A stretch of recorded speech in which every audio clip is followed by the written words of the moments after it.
So in this one, I want to talk about Adam and Eve. I've been wanting to talk about this for a while, and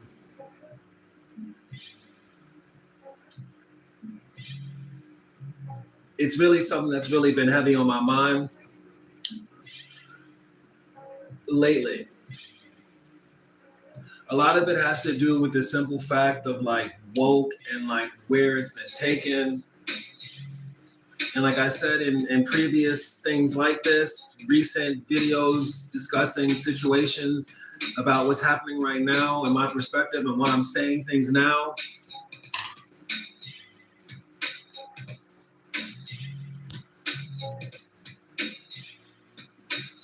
is because I just wanted to sit back for 4 years and just watch the lies materialize. I wanted to watch the lies. I forgot what it's called, but like there's this description of like putting something in a place and like letting it become what it was. And I was just kind of more or less interested to see where all the people that were pushing the lies, where their psyche would be taken. I was interested in where they were going with their political suicide. So I just basically just kind of like sat back and watched a lot of things unfold and just go left. And so this is basically you saw what those fools do, what those fools did. They ultimately marched themselves down to their own self-destruction. Now, a lot of this is a byproduct of just them being buffoons and stupid, but also a lot of this is a byproduct of the average individual not really knowing right from wrong. The average individual does not know right from wrong because the average individual does not know God. Most people can't even get in touch with God. I mean, it just is what it is.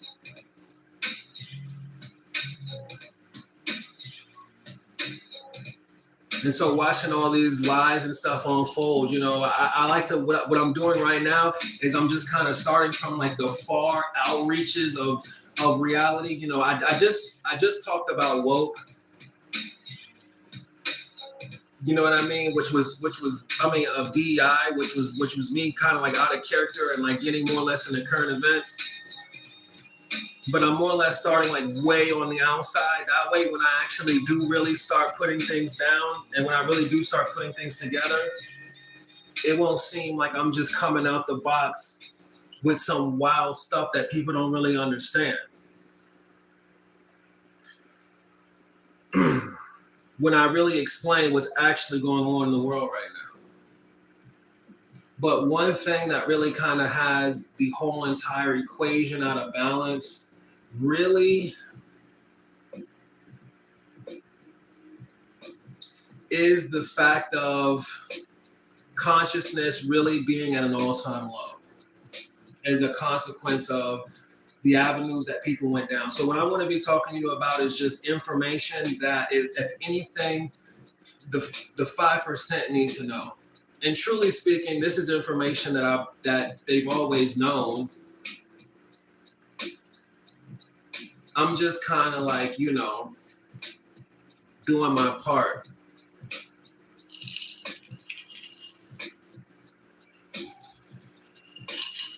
Anyways, that was like a really long, super explanation as to why I'm talking about this, but it's kind of important just to give it a little context, because I'm really sick of just seeing all of this stuff be so wrong. It's just annoying. And the thing about it is, like, there'll be, like, you'll just be sitting there and, like, you know, when it all comes to what it is just, it gets to the point where you don't even, you find yourself not even being able to say anything. You just gotta walk away.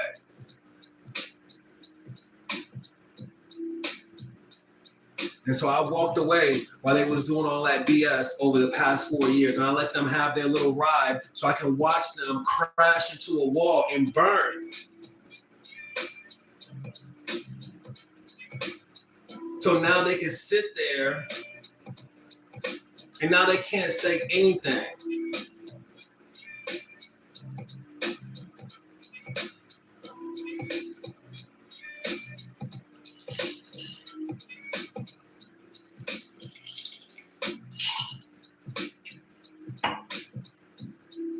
So I want to tell you the woke story of Adam and Eve. And this is a more detailed part of the woke story of creation, which is another video that I made. Last disclaimer real quick.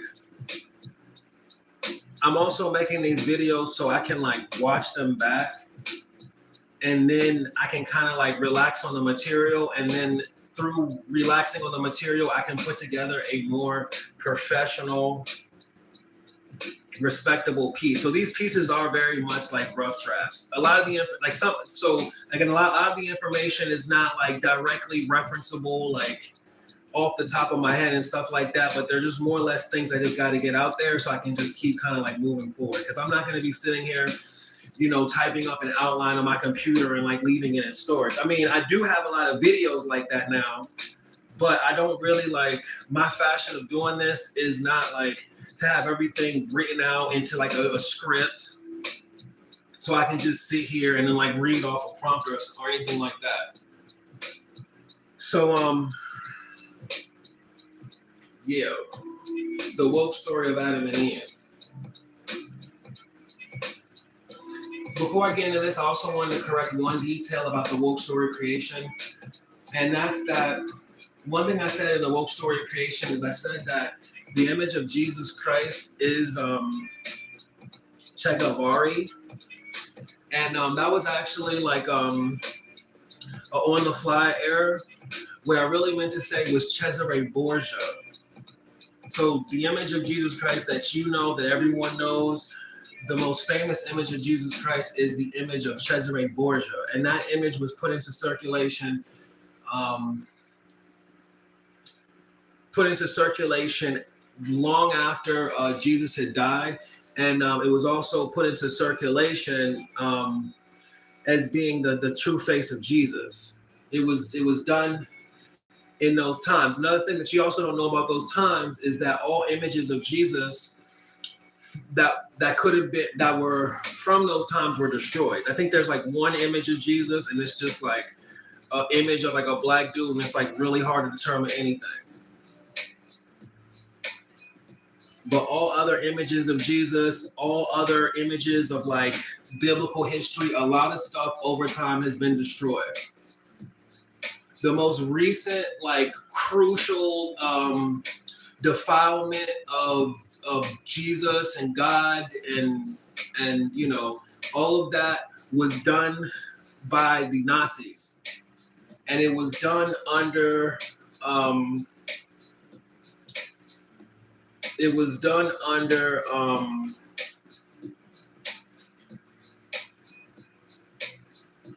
Stalin. It was done under Stalin, and it was a part of things like the Cathedral of Light, where they had this huge Nazi event. Forgive me if I'm not fully up to detail on like the exact points, but they literally shot light up in the air in hatred of God. They went to places, holy places, and they got things. They got like God, like artifacts from biblical times. I think they got the tomb of Jesus, and they like destroyed a whole bunch of the stuff. And they marched around and they paraded with their little tanks and stuff like that all across Germany and USSR and everything like that, parading all this crazy stuff. They were really, when you talk about eugenics, these people were really about it. They were scientists, and their whole entire purpose was to. That's where I'm gonna leave that.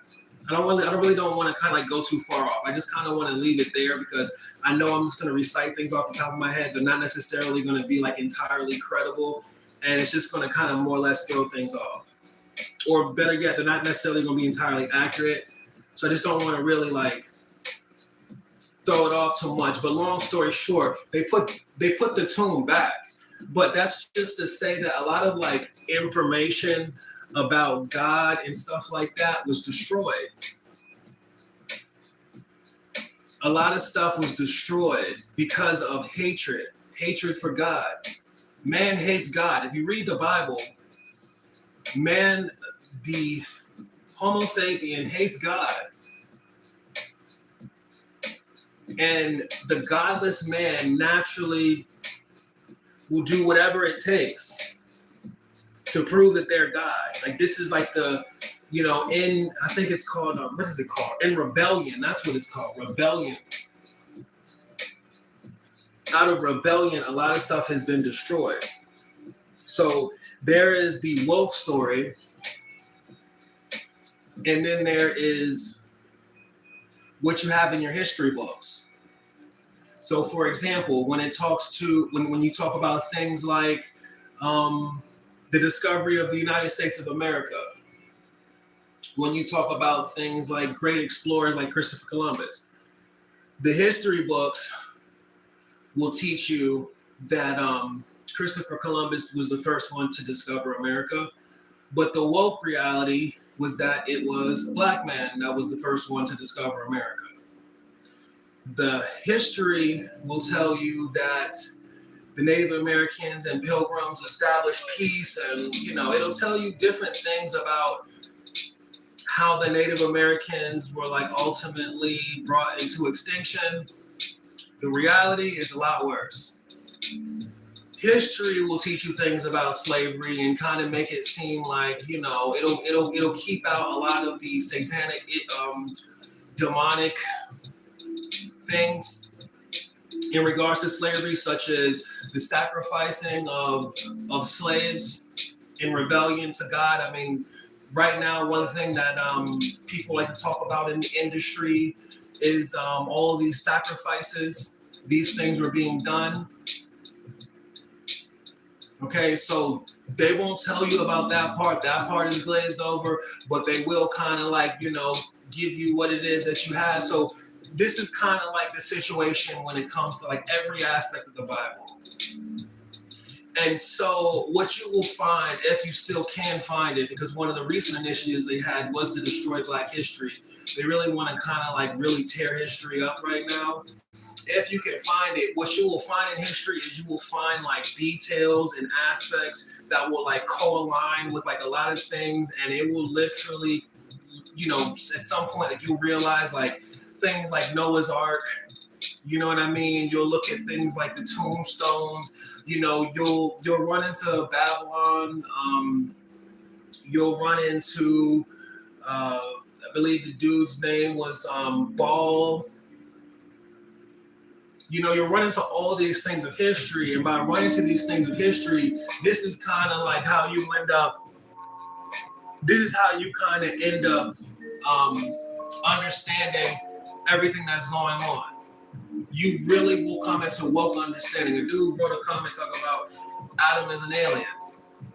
Compared to a Homo sapien, Adam is an alien. You could, if you really want to like look at it based, if you want to use science and historical understanding when it comes to analyzing what's going on in the Bible, then you would think from a scientific mind that anything that is not of Earth is alien.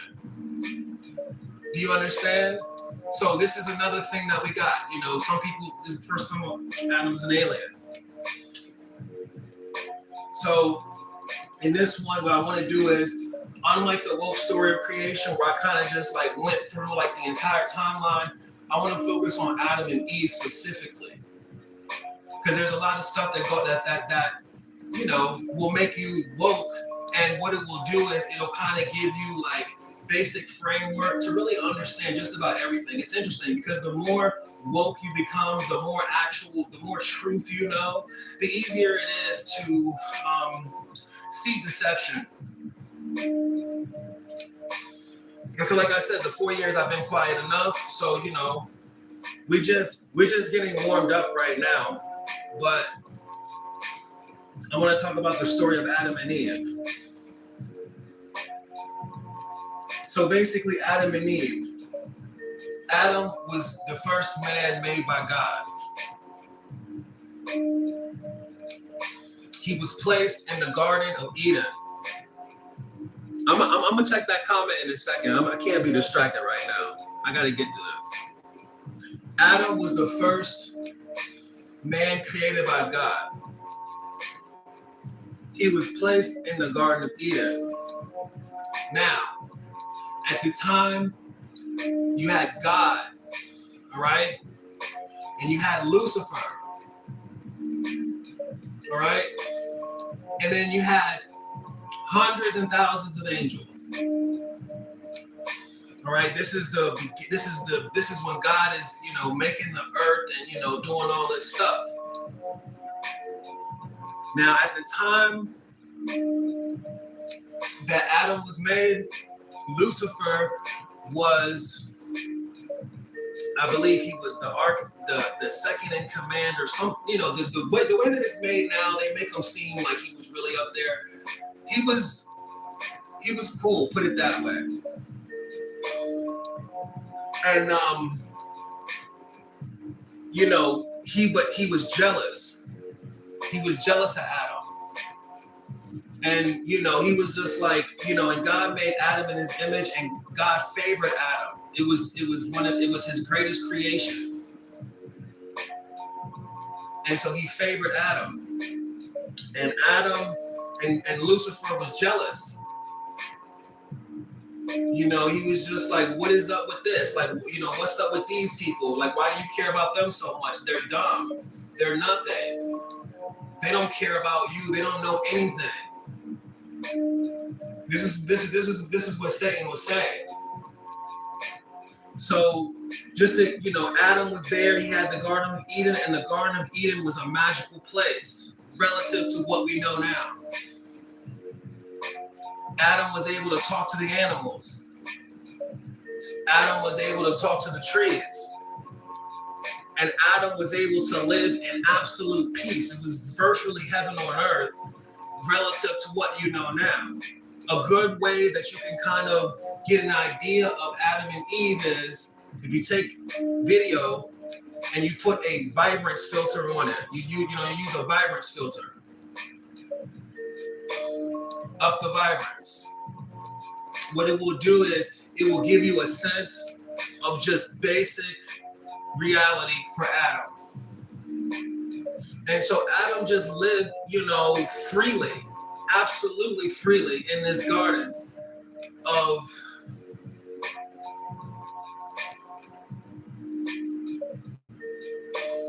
it was basically a utopia. Drink from the water, drink from the river, eat directly from everything. And so Lucifer was like, man, this dude, you know what I mean? Like, what's so special about him? We're all up here. We got this stuff going on. Like, he was doing all this musical stuff. You know what I mean? They were putting together all their little, their different, all the angels were doing all this stuff. And he was like, he doesn't care nothing about you. And God was like, we're going to see about that. Don't quote me to what God said. I don't want to take, God's words, but it was something to that extent. He's like, we'll see about that. And so he told Adam, he said, look, man, everything is great.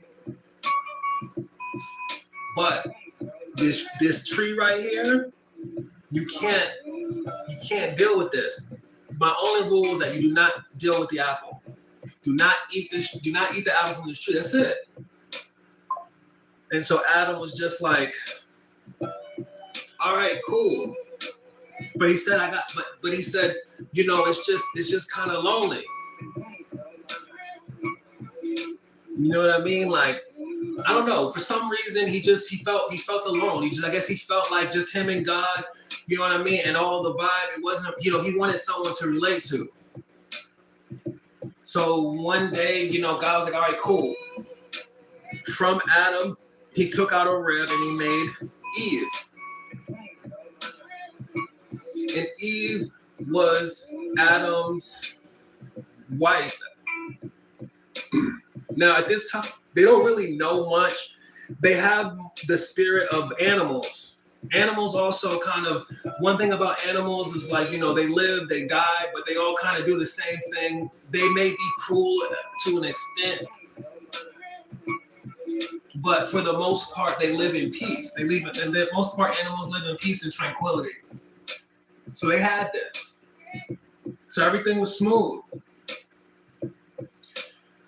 And then Lucifer, you know how the story goes. He went up to Eve, said, check this out. From what I understand, this part of the story is kind of interesting. Some people say Eve was the first one to eat it, and then, her and Lucifer, went down to Adam and, talked him into it to some extent. But I think like the consistent story is that, Eve was kind of seduced to an extent, and Adam didn't resist. And so they listened to the snake and they ate the apple. Now, this is what happened when they ate the apple. When they ate the apple, they received eternal knowledge. Eternal knowledge. Which meant that they understood everything. They understood as much as they, to a great extent, a lot of what Lucifer knew. They understood what the angels knew. What were these things? These things were things like astrology. So they understood things like astrology. They understood the zodiac. They understood angels. They understood war. They understood killing. They understood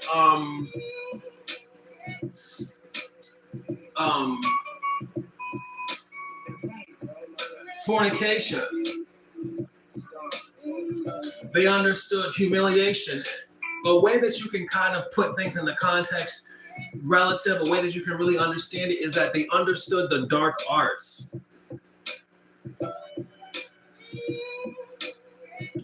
They understood the dark arts. They understood what most people nowadays consider, what they have nowadays is higher learning. They understood aspects of that.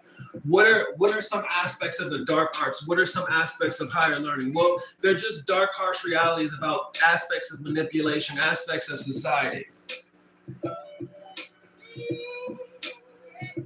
All right? So they just understood an infinity amount of things. And at that point, they knew kind of more or less what was going on, and they realized that they betrayed God. One of the first things that they always reference in the Bible is they realized that they were naked. They realized that they were exposed or obscene, to some extent. They learned about sin.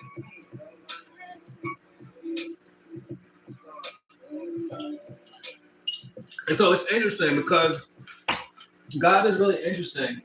God is he's really interesting because it's not like God came down instantly, you know what I'm saying? But it's interesting because it's like God he kind of let it happen, and then he kind of came down, checked everything out. They tried to carry the situation like nothing was going on. He knew what happened, and he slow played their ass out of the Garden of Eden. And so once they left the Garden of Eden, they were put into the world, the earth, but it was totally unregulated. So, now they had to figure out how to get food. Now, here's the thing about this. When they were removed from the Garden of Eden, there were two angels at the head of the Garden of Eden. They had swords or something like that, and they closed that door behind them. When they were put out in the world, they had infinite knowledge, or at least relative to whatever. They knew more about the world, and they knew more about God. They knew more about spirituality than anyone to this day knows. They were smarter than anyone of this modern time. To put things into context, back then in the times of Adam and Eve, the average human being lived for, I think it might have been somewhere around 500 years or something like that. 400, 500 years. I think they said that one thing in the Bible is Noah. I think Noah lived for like 350 years or something like that. I'm gonna just check this real quick.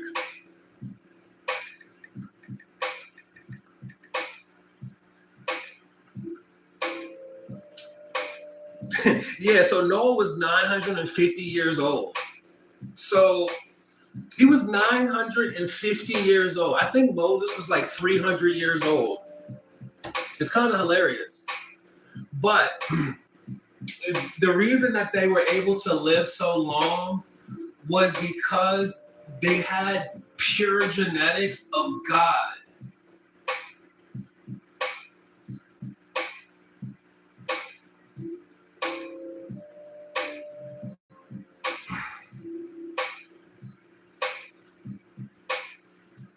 And so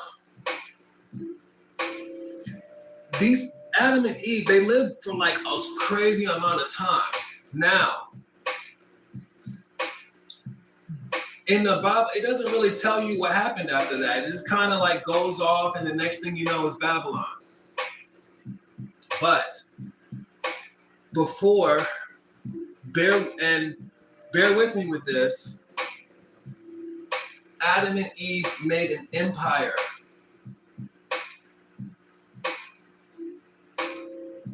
They made an empire. And mind you, this empire exists in the ancient world.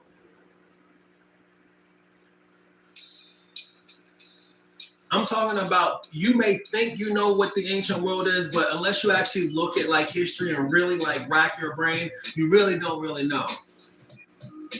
They were in the ancient world.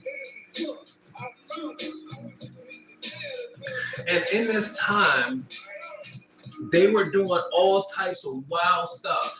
This is stuff from the book of that's not actually in the Bible. It's the book of I think it's like the book of like Eli or something. Not the book of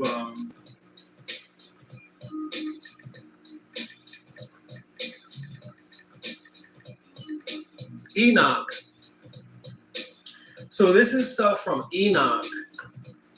And so anyone that knows stuff from Enoch knows that around the time of Enoch, that was when the Watchers, which were people that God put, basically to watch over the earth. He was like, after Adam and Eve, God just kind of like, had this whole plan for like mankind. He was just like, all right, cool. Like,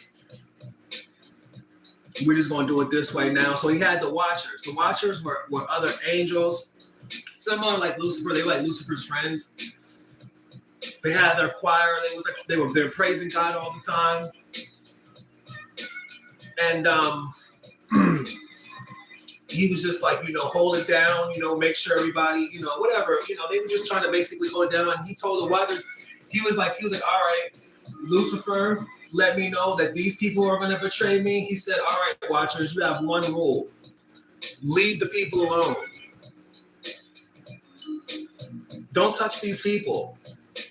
Now, here's the thing about angels versus humans. All angels have eternal knowledge to some capacity. Just like humans have like basic knowledge, angels have eternal knowledge. Just like you have extremely smart humans, you also have extremely smart angels. So Lucifer was one of those extremely smart ones. They all weren't really all that smart, but relative to like a human being who lived for 950 years, they're basically beings with minds that would basically span like millions of years. Furthermore, they don't really have flesh, so they're not limited to things like sleep, tiredness, focus. They're not limited to those things. So they're just higher beings. In fact, they're such higher beings that you can't even see them because their image is too out of this world for your brain to handle. So, long story short, they had the Watchers. Now, around this time was when the Watchers were coming down. involving themselves with people, having kids with people, and they bred things like giants. They bred things like all sorts of demons, all sorts of spiritual entities. They started opening up portals. They really started doing that Babylon 5. Like when you see Babylon or when you see like Ark Survival, they was doing all that. They was doing all that. They didn't care. They was living free. And they did it for like millions of years. They were just rocking out. Now, I don't even know if it was really millions, but they were really rocking out. Now, here's the thing. At this time, there was a civilization, and that civilization was extremely advanced. And that civilization was Wakanda.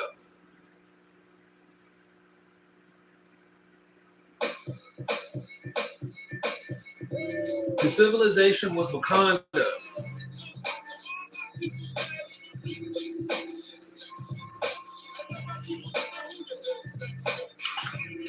One thing about Marvel that you don't want to know, or just anything, this is something you have to understand.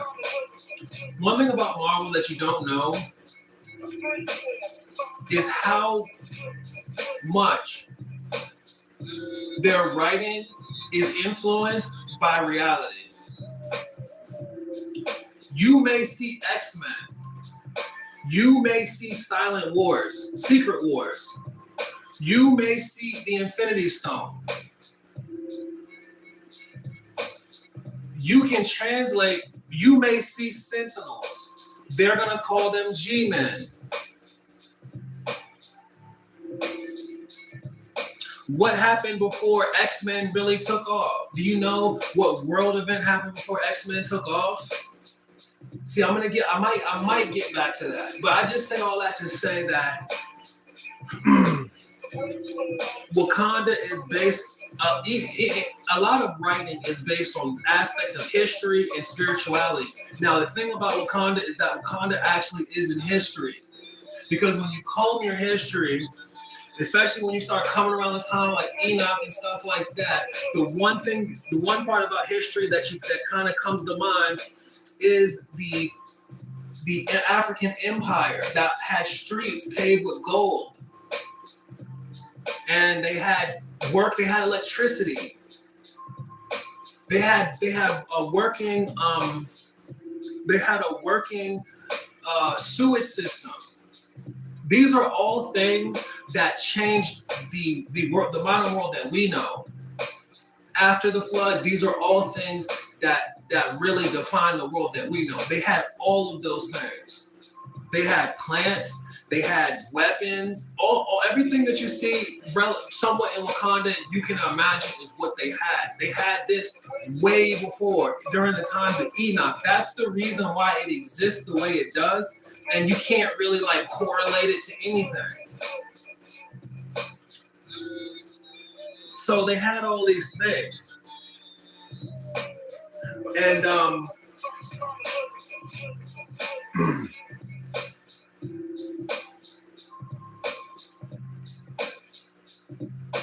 this was around the time when, God was, coming down on them, and he was just like, wait, you guys did all this? All I told you to do was just watch over the situation, and you all did all this? I said, oh no. Lucifer going to hell. He banished Lucifer from heaven. He banished Lucifer from earth and made an entire new realm and put him in the realm. And he made that realm to punish people to punish them for not being loyal. Because you have to understand, God is really God. Angels are really angels. Just like humans, angels were created initially from God. A lot of people think that like people, God makes people die and then they just become angels. That's one part of the process, but there's also a part of the process where God just makes angels. Angels just are a lot of times. aside from souls and stuff that are saved, a lot of angels just are. A lot of angels exist. You know, they have their, you know, whatever they got going on. So they're all like super hyper intelligent and smart. They just don't really have the flesh. See, the thing about mankind is we live in flesh, so we're born in sin. So we kind of more or less wrestle with these things. Angels more or less look at the situation basically like a CEO or something like that, and then they make their, business decisions, but they know who God is. These fools just didn't have the experience of hell. And so, but that's what God did. He banished all of them to hell. He said, all your kids is getting burnt up in hell. All of y'all is getting burnt up in hell. Everything that y'all did, I don't like any of it. You are all getting sent to eternal damnation for eternity. See, from a human perspective, you look at eternity, you're like, man, that's cruel and unusual. What is it? I mean, yeah, it is cruel and unusual, right? But at the same time, angels exist for millions of years. Angels, you gotta realize, years and stuff like that to a human being are incredible. These people got banished to eternity. So you put them in hell. And see, the thing about Adam and Eve is, Adam and Eve ultimately cursed man.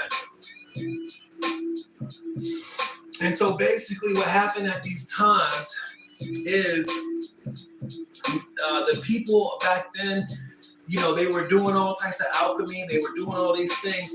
The Homo sapien also involved themselves with the Homo sapien, the Pilgrim, the European. It's the exact same story with Wakanda.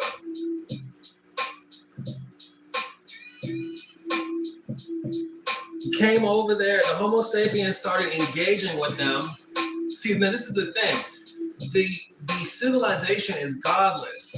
So they have a whole bunch of like wisdom, knowledge, and understanding, but they're not righteous and all these other things. They don't have things like discernment. I mean, they're limited. They're human beings. But however, these people are living for like 900 years. So they're like looking at the Homo sapiens thinking that they're like, somewhat dumb and inferior, not really thinking anything of it, looking at them as like, for example, I think a good way to compare a Homo sapien to like an original human being is when you look at like fantasy, there will be like, there's like elves and trolls or something like that. Like there's elves, and then there's are they called trolls or are they called hobbits? They're like hobbits. They're like little short dudes with pikes. These dudes were like hobbits of that time. They were like the hobbits. Oh, let me look at these comments right now. I think that's a good intermission. These people were hobbits.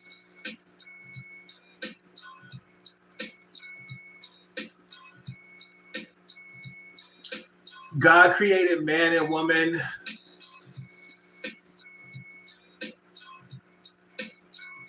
Before Adam is even introduced. Adam doesn't show up until chapter 2. Hold on. God cloned Eve from Adam. What the fuck is going on with these damn comments? God cloned Eve from Adam, who came from man. Yeah, see, this is the reason why I didn't read those comments. This ain't nothing but some distraction.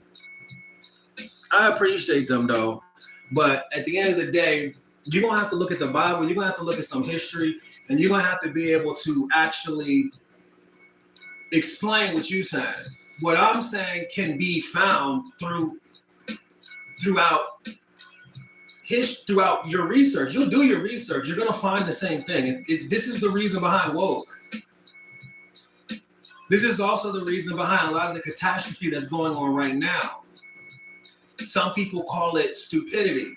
Some people call it self-destruction. Some people call it misinformation. Some people call it the cathedral light.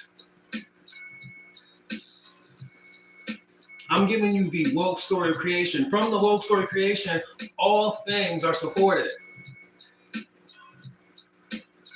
This is because it's true. All truths coincide. If that's even the right way to explain that, I don't even know if it just sounds good. It feels right. All truths coincide. Better yet, all truth is conductive.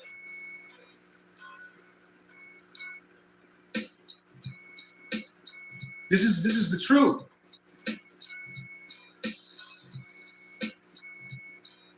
One thing that's perceived as aliens are angels. Angels are perceived to be aliens. What do you see when they sit there and they show you video of them shooting a nuke? They shot a nuke a while ago. And they said these aliens, they came down and they literally flew around the nuke. The nuke is sitting here going 100, the nuke is sitting here going 600, 700 miles an hour. Forgive me if I think it might have been a warhead. They show video of a warhead. Look this up on YouTube, you'll find this. Warhead going 700, 900 miles an hour.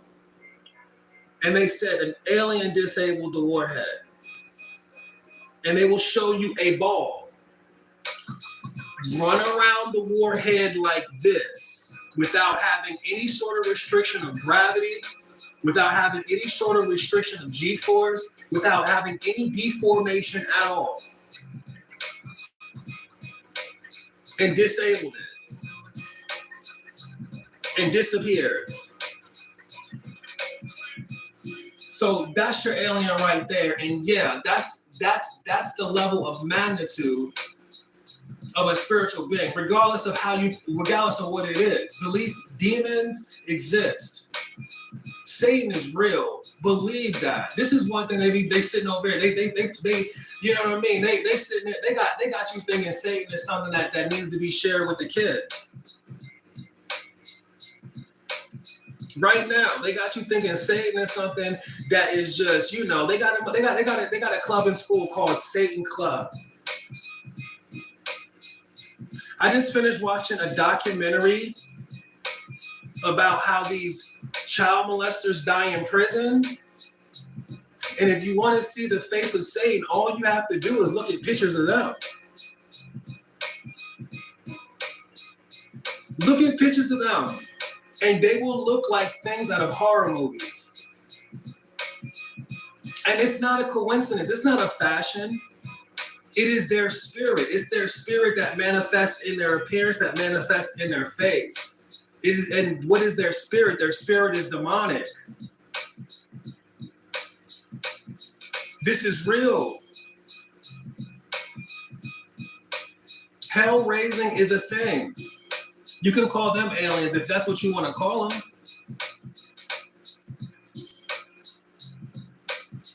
So I just had to put that into context right quick. Well, you know, because I ain't going to sit here and try to act like I'm like rewriting the Bible.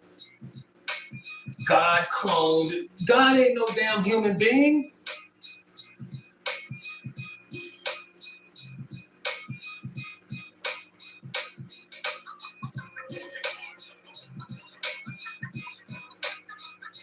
God was a bush. Explain that. Since you want to use scientific terms, God was a bush. A burning bush.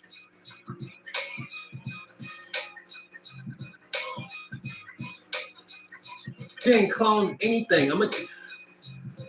The angels came down with super knowledge. They had so much science back then. They could do alchemy. Cannot do alchemy right now. Nobody can turn water into gold. Now, nobody can turn. Can shift elements. They had knowledge to shift elements.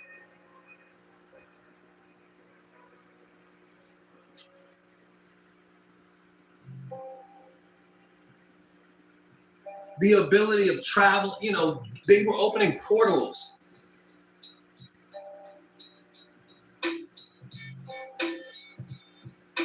Now I'm trying to pick up where I left off.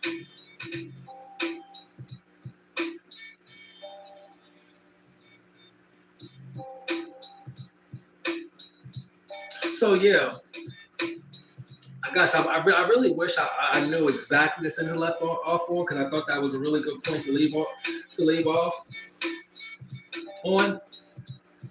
But basically, yeah, after, you know, God banished them to hell.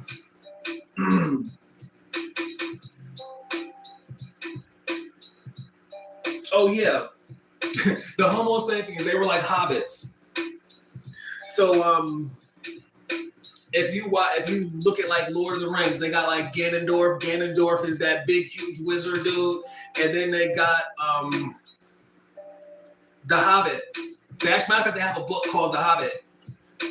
And these dudes, they run around, they live in houses like Teletubbies, houses that are built in the hillsides. They live in the ground and stuff like that. That's how Adam, descendants of Adam and Eve, the original human beings, looked at Homo sapiens. They were just some hobbits. But see, the thing about it was, there are people that find hobbits attractive. And so what happened was they started breeding with them. And human beings started, their Homo sapiens started evolving as a byproduct of it. One indication of this is how Black people are so tall.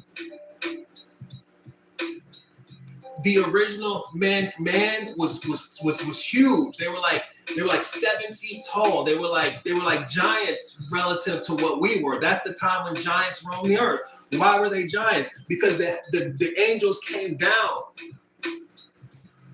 and when they had kids, their DNA was so crazy it made giants.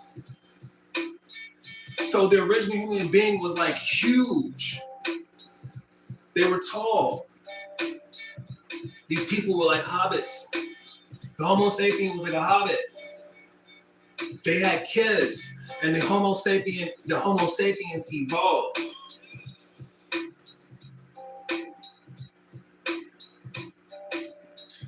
This is also the time when man, through science, used alchemy and created different races that we know to this day by using different alterations of mankind, the Homo sapien, their DNA, by crossing their DNA with Homo sapiens, you know, and then also using different animals. They created different races to an extent, like different races.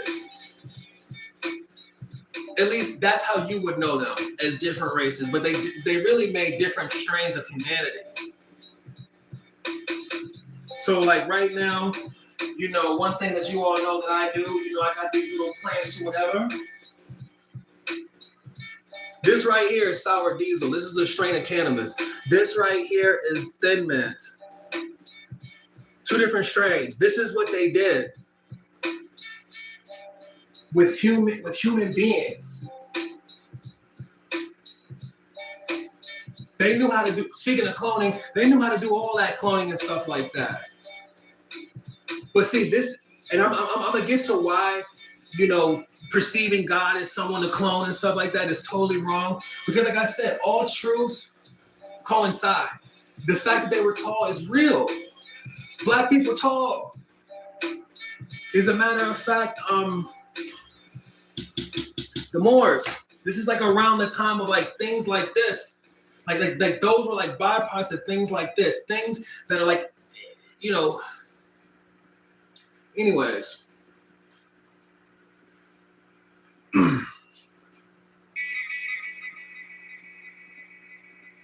The Homo sapiens evolved, and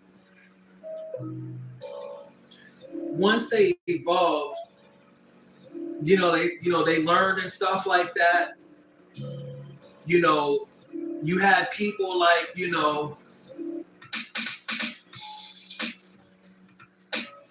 could kind of like look at it kind of like from they learned and stuff like that, and they basically took on Homo sapiens. They learned different things, and they started doing like trading and bargaining.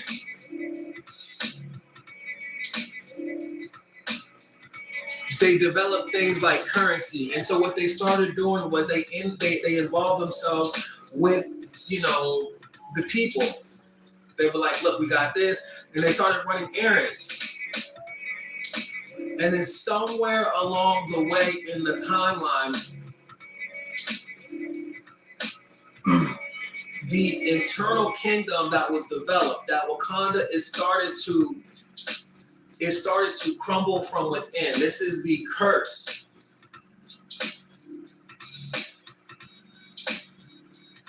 Of the apple, because of the sin. And with all these different groups and stuff going on, the kingdom eternally was divided.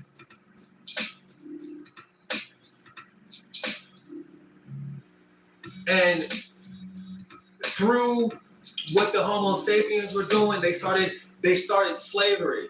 But what they started doing was they started slaving their warriors, because the reason why they were able to really dominate the land, or just the reason why the Homo sapiens, like, it was just like all this like basic peace.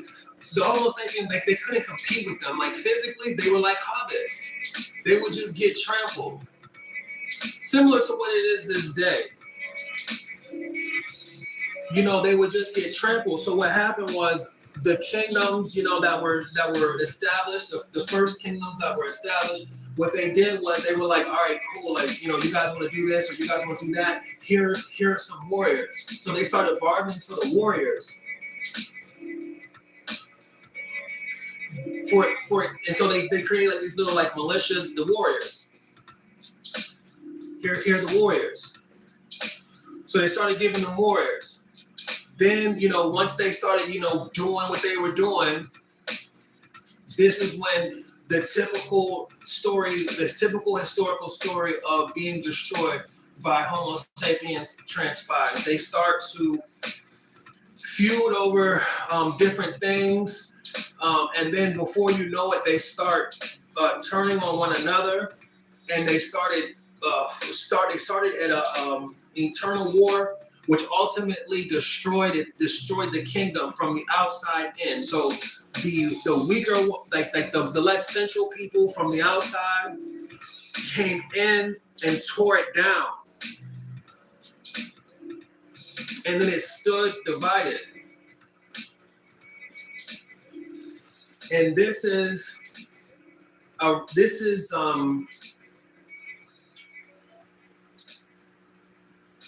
before the time of Babylon. So basically what ended up happening was, and this is where I get kind of loose with it, once the empire was destroyed,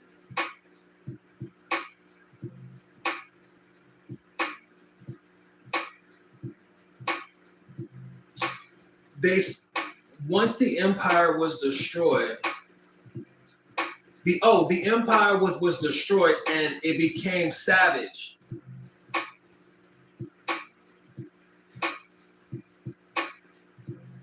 It became savage relative to what it was, relative to it being like super highly intelligent, relative to it being all of those things.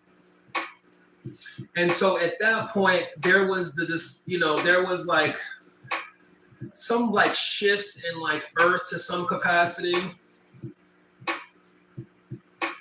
And this was before like any religion. There was like no religion. It was just, they knew that the angels had existed, and they were able to see like angels, and like they were able to see like so many different aspects of like spirituality, like folklore. They have different versions of this, like fairies and stuff like that. So they had all these different things going on. And they basically ended up dividing. Oh, this is yeah, okay. So they basically ended up dividing across the region, and they end up dividing across the region, and over time, through genetic degradation, their lives shortened.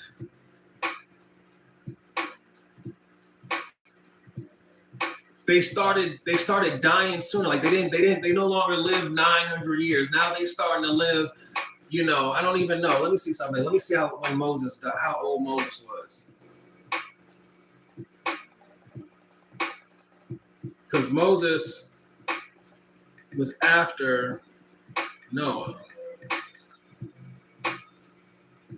Yeah, see, Moses died at 120. So Noah died at about 980. Moses died at 100. He died at 120. I thought he died at like 200 or something like that. Wow. Yeah, Moses died at 120.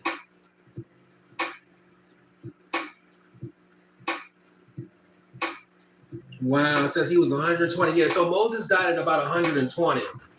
So what happened is through time, also through what God did in terms of like removing the angels, all of the knowledge was diluting. It was falling.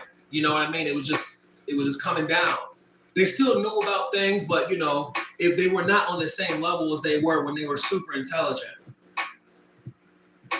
when they had like streets paved of gold, when they had electricity, the people that lived at that time looked at that time as the good old days or the time of an old, but they really weren't really as in tune with it because this is how time plays out. Furthermore, their genetics were spread across the human genome, and as a result, they just weren't as smart. This is something that we see to this day. Even if you go back to like the 60s and you compare the intelligence of an average human being to the intelligence of today, or if you look at like what the requirements were for something as simple as an elementary school education, like if you look at like how much more literate you had to be back in like the 50s relative to what it is now, this is similar to what it was then. So your empires were somewhat regressed, but they were still there.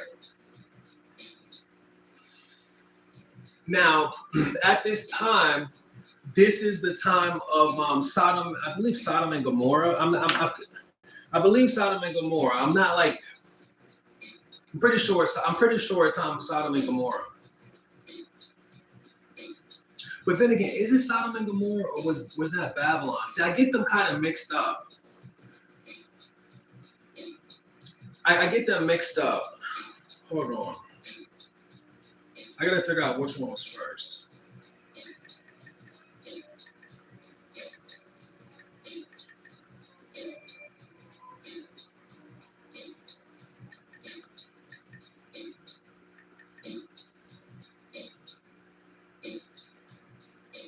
Okay, Babylon.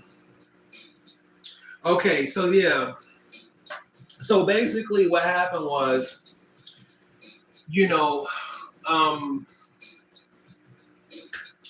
all of this stuff happened. They had all this knowledge, and basically through this knowledge, they created Babylon. And so they were just like, look, we don't have the angels anymore. We don't really have, whatever, but we're smart. Similar to them right now. I think right now they're doing something. They're doing efforts to similar extent. Mankind is always rebelling against God. So I think right now, I don't even like giving the little project credit, but I think it's called CERN. They're always doing something like that. Genetic cloning. They do those things. Sacrifice, whatever it is, they're always trying to do something. Turn the television on. What's next? Satan School Club. They always doing something. So they said, you know what? because they knew God, they knew God banished them. So what happened was that whole entire Baal situation, which people know as like Satan and all that stuff, what most people know right now is Babylon. They created Babylon. And in Babylon is where you first hear about people like Lilith.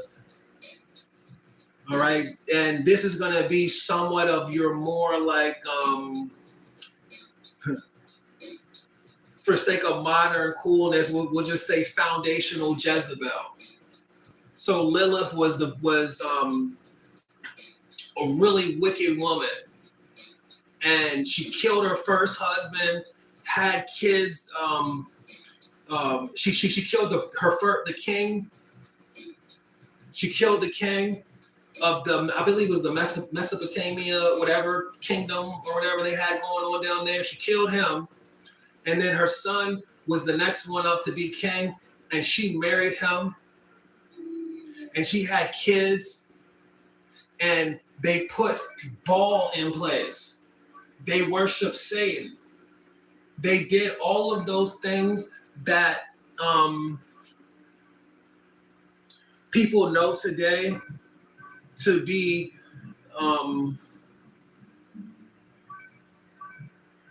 I forgot what they call them, but you know how they sell out. They was doing everything they could possibly do that the angels taught them that they learned.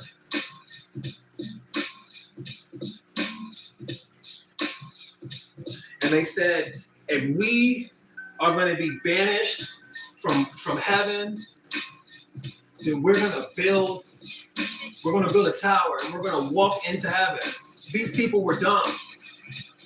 Ultimately, Satan was basically having these fools take their kids. Satan and Lilith was having these fools take their children, and they used to take this. They had this golden statue of Baal, and it was a golden statue of a bull, and everyone knows it. This is the famous Baal sacrifice shrine.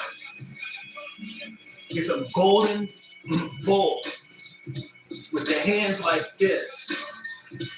And inside of the bull was a furnace. And they took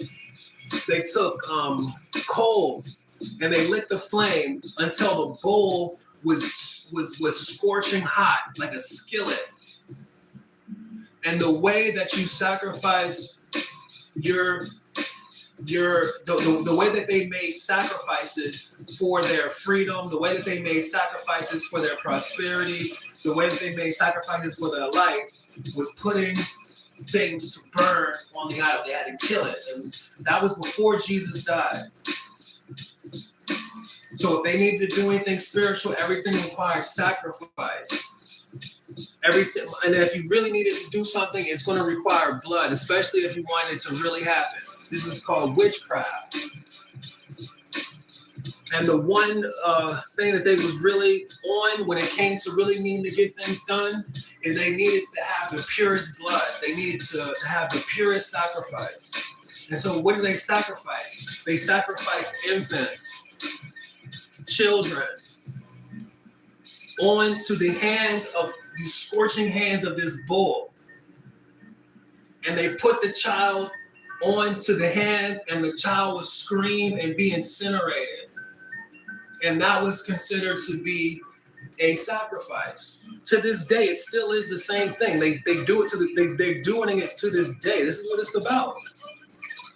And by them doing that, what it did was it opened pathways to Lucifer, who was telling them, all types of higher learning, all types of things that were outside of their psyche. See, this is one thing about mankind that a lot of people don't know is Adam and Eve, they were like animals. They were pure-hearted. They had pure spirits. Even though they ate the apple and they were exposed to sin didn't necessarily consume them. They were tipped off to sin, and sins grew as time progressed. Once they made Wakanda, sin started growing. But you see, the average individual, they still had that pure core spirit. And see, it was in that pure core spirit they were able to have peace, unity, and build such an intelligent, super, catastrophic, just out of this world's thing. But the thing about it was, God said, you do not have right to this information. You are not supposed to be doing these things. And the reason you're not supposed to be doing these things is because, really, truly speaking, your vessel is not capable of it. I mean, in the way that it stood, it just wasn't capable of it. And so as a byproduct of it, sin took its course. Sin took its course, made them, and they through just being like the biggest poker player at the table. I don't know if any of you all know poker, but when you're the one holding all the money, it's almost like you're like the boss of like annihilating everyone, but you got to be really careful with how you make your bids. They was looking at it from that perspective.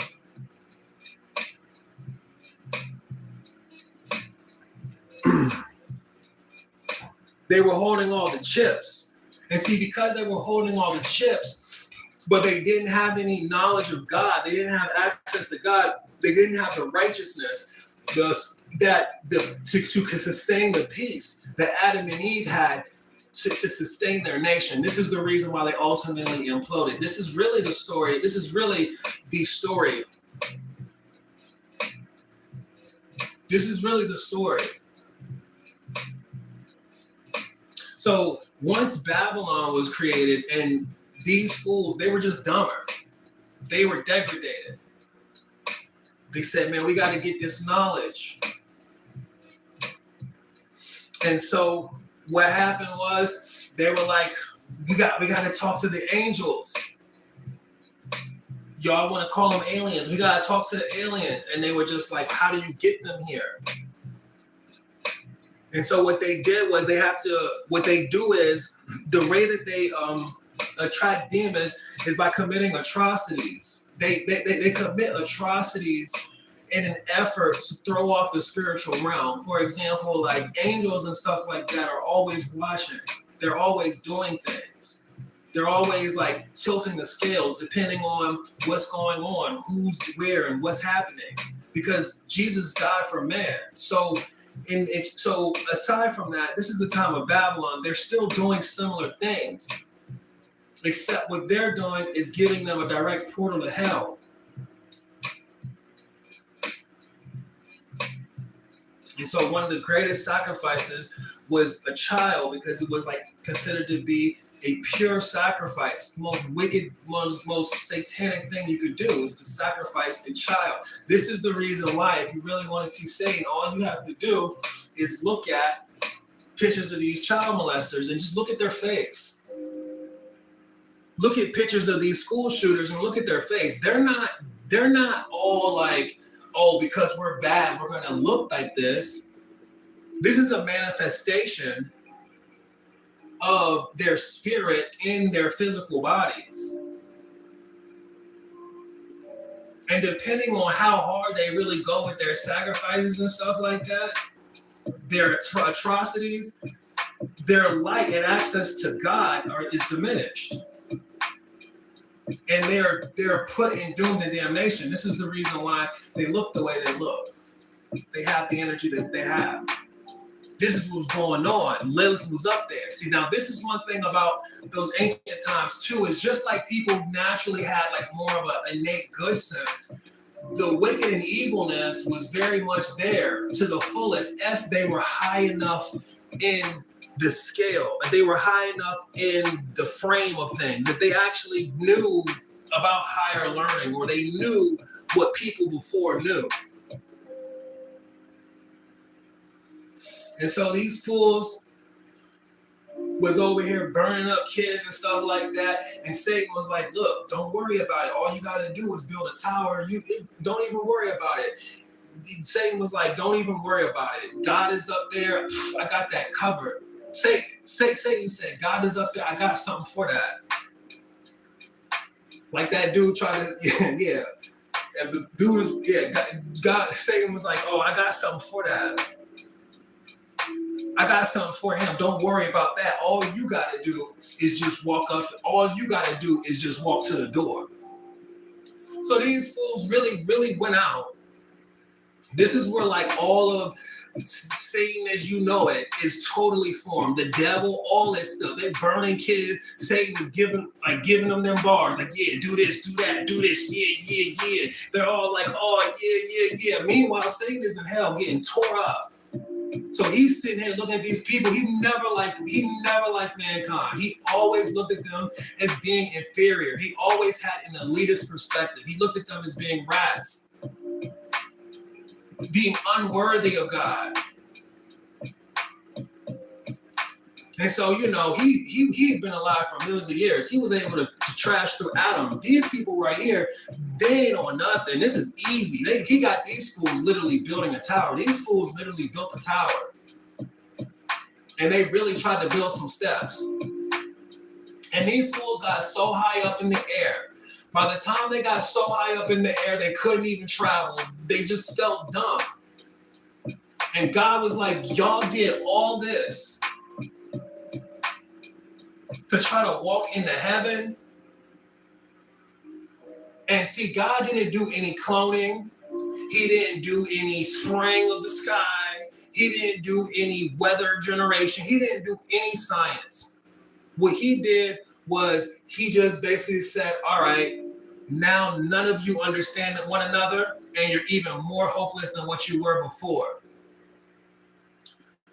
And then he basically scattered, and then everyone, they couldn't talk to one another. They all spoke different languages. And they all separated around people that they could communicate with. And what happened was it separated mankind across the world.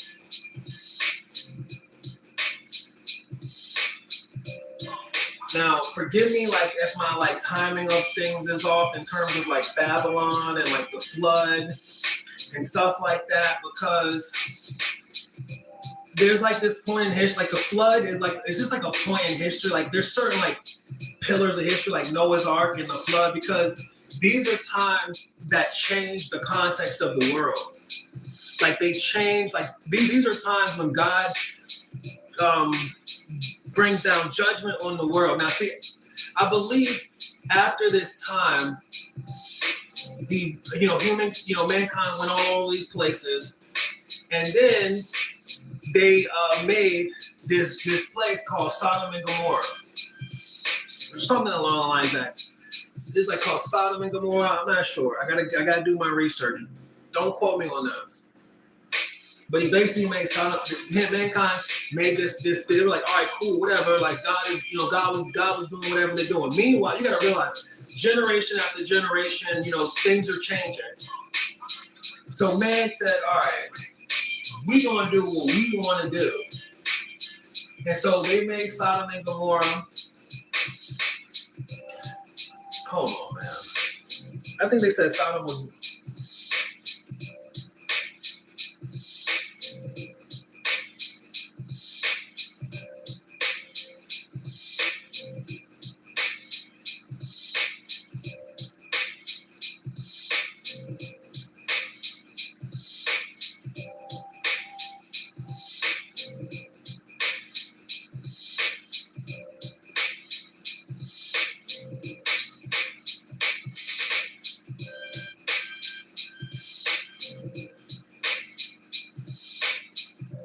Yeah, so Babylon was the ancient Mesopotamia, which is 2300 BC, and Sodom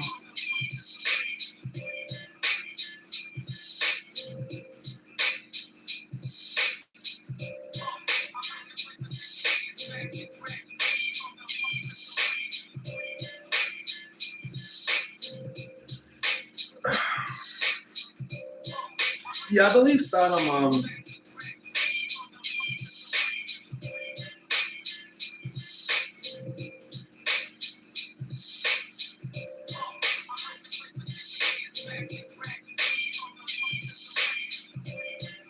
yeah, okay, so Babylon was first. That's what I'm getting. Yeah, Babylon was first. This is really tough because the timeline is is very close. So Babylon was first. And then they went out and they created Sodom and Gomorrah. It was basically like Babylon, except they decided not to build the tower. And I think they also refrained from the Satanism. But what they didn't do was they didn't respect God. They was like, we're gonna do what we want to do, and they didn't have any rules. And so what they did was they really engaged in a lot of wickedness, like they do to this day. But everything that they're fighting for on the dark side to this day were things that they did ruthlessly without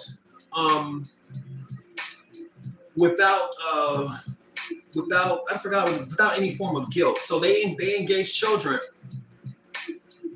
And God literally sent angels down to them because they wanted, first in Babylon, they were sitting talking about angels, stuff like that. God was like, okay, cool. Send some angels down to them. And God even had some of his prophets go to them and tell them, like, look, this right here is going to have to stop because God doesn't like this. You guys are going to have to switch this up. And then I think this is a really interesting story about Sodom and Gomorrah and like how God was like, all right, cool. You find one good person, let me know.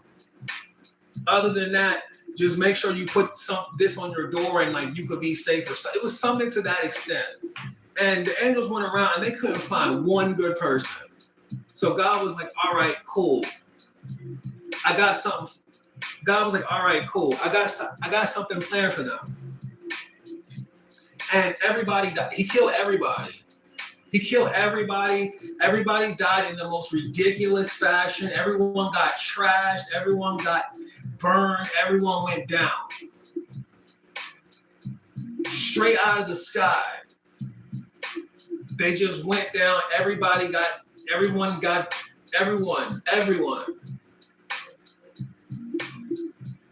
Similar to the everyone got it really bad. They went through. Everyone got annihilated. All their peace was destroyed because they were running around doing absolute wickedness, and God sent down the angels, destroyed it all.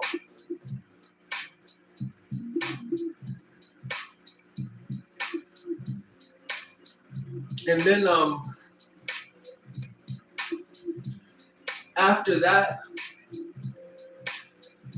the world continued. Like the world just never stopped. They just kept, like God kept, there were so many situations where God was like interacting with people. And what happened was mankind would always go down the same path. They just kept trying to put themselves in the position of God. They kept rebelling. They would never accept God because of sin.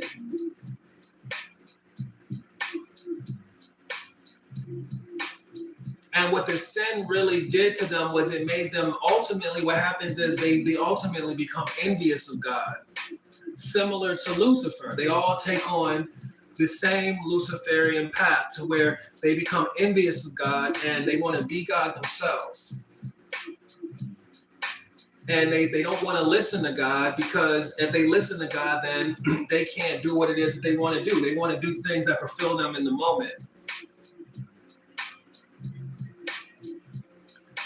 So these are the days of Noah. And so God said, all right,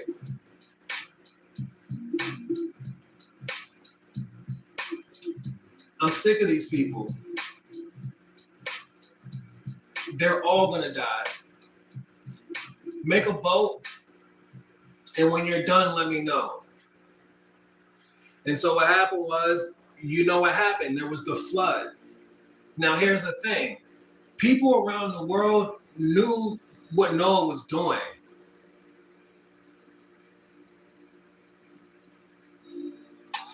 They knew what he was doing. And so they also prepared for the situation. And then after the flood, the whole entire world changed. The quality of air changed. the average lifespan of a human being changed. It dramatically was reduced.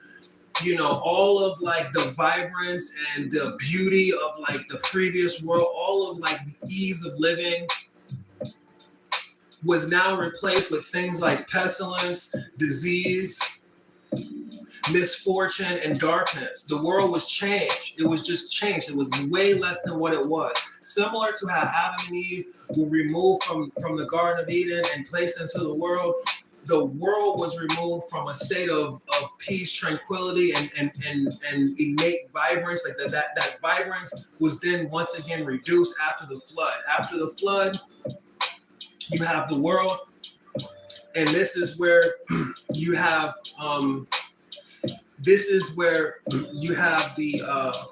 Egyptians.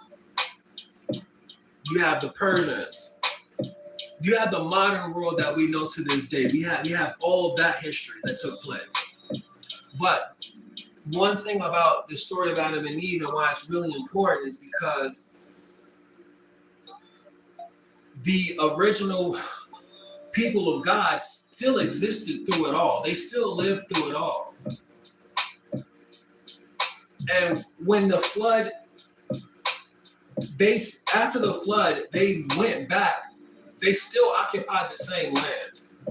It's interesting because the Bible has the flood set to where like you feel like the entire world was like under, the entire world was like 100 feet underwater or something like that.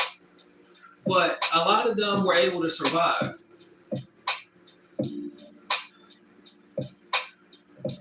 And this point in time is the point in time of conceivable history. This is the point in time where you'll start looking at, this is when like the record of history really started, because this is the time of slavery. This is the time of, this is like the early, this is like the first point when you start really hearing about slavery.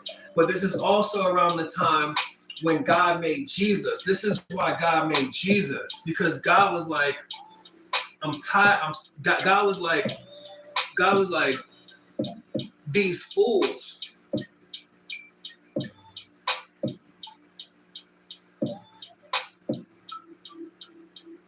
I need to have someone know that I'm God. What God did before was he let people know he was God by imposing force and by directly interacting with men. He sent Jesus down as, he put Jesus in place to basically prove that he was the one God. Or better yet, no. He won every war to prove that he was God, and that wasn't enough. So then he put Jesus down, because then they had pagans and stuff like that.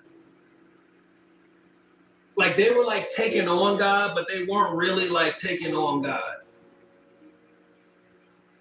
And so God was like, all right, these people need to know that I'm the one God. And then that's when he put Jesus down. But the part of the woke, and and the rest from there, you can look at the woke story creation or whatever. It is what it is. I mean, at this point, it's kind of like the same story. But basically, the Africans of that time were the original man. And the thing about it was they still had, this heightened knowledge. They still had heightened strength. And this was the time of the Moors. And the Moors was like a continuation of everything that sort of happened before. But now this situation is more or less happening in the world as we know it. So the African empires are still there and they're still strong, but they're still imploding. They're still doing the internal selling.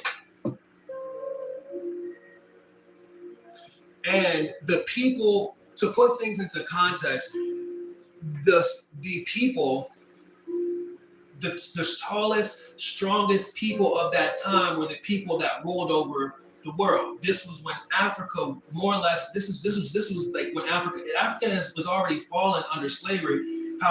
They just didn't really, they weren't all the way at the point where they're at now. They still had empires. But what ended up happening was, just like before, when they just first got the soldiers, now with slaving being like their primary source of world, whatever, control or power, they ended up getting just basically worked.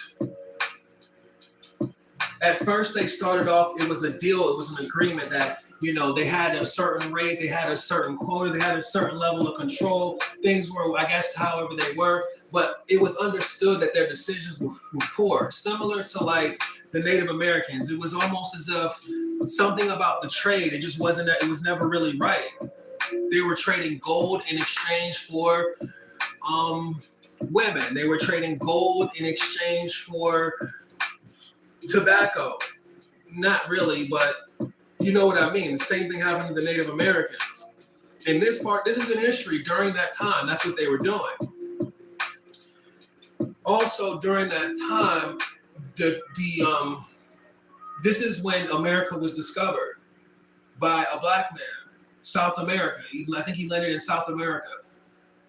And at this time, they still have a lot of the knowledge because this is really where the pyramids come from. And this is all, and also they don't have any loss of the zodiac. And all of the religions across the world, those were all religions derived from Babylon. Just all segmented out based on the people that remembered them. Like the people that remembered things about astrology, they went over to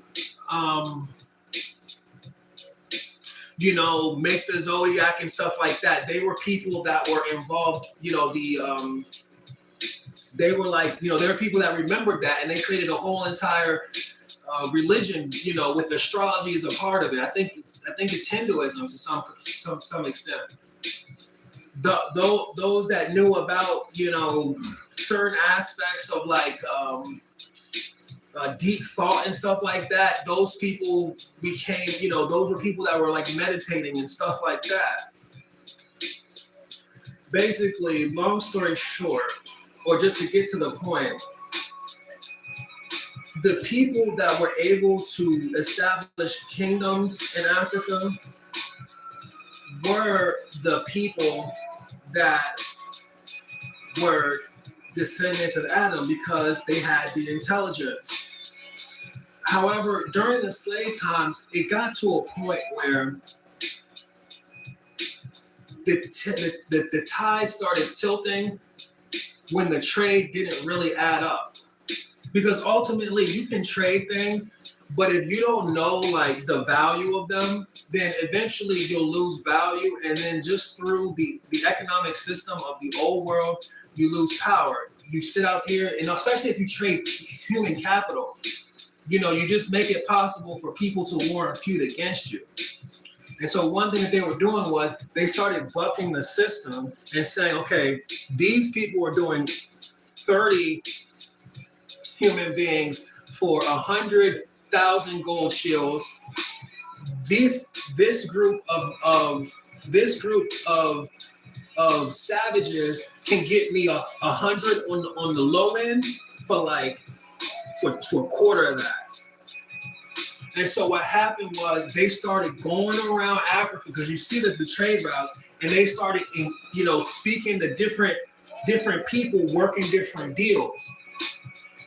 And before you knew it, once again, the empire from the outside, especially without God, went inside and tore it down. Back then in the ancient world, you were a slave if you were a prisoner of war or if you lost. And what was happening was, while they were doing this internal battling and stuff like that, they were concerned about the money and the power that came with it. So they got the money and they got the power and they went to war. When they went to war, the people that lost the war were other empires. So the kings and the queens and all of them, those were your first slaves.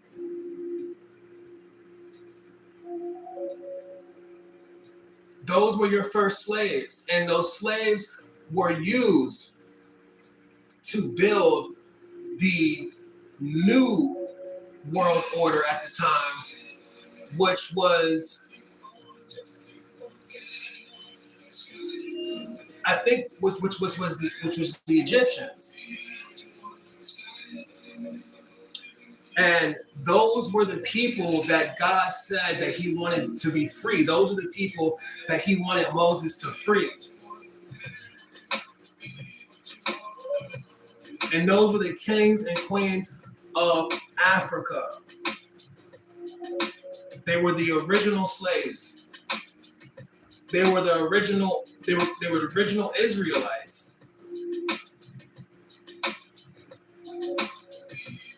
And basically what happened at this time was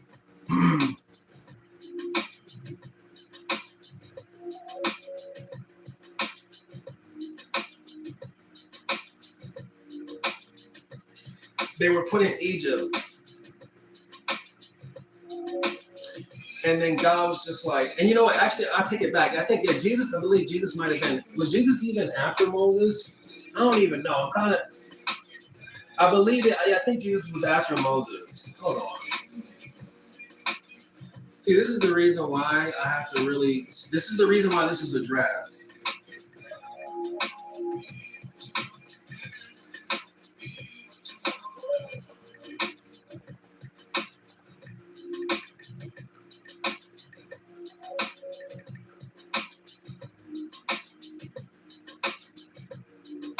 Yeah, Jesus is after Moses. Yeah, Jesus is 1,000 years after Moses.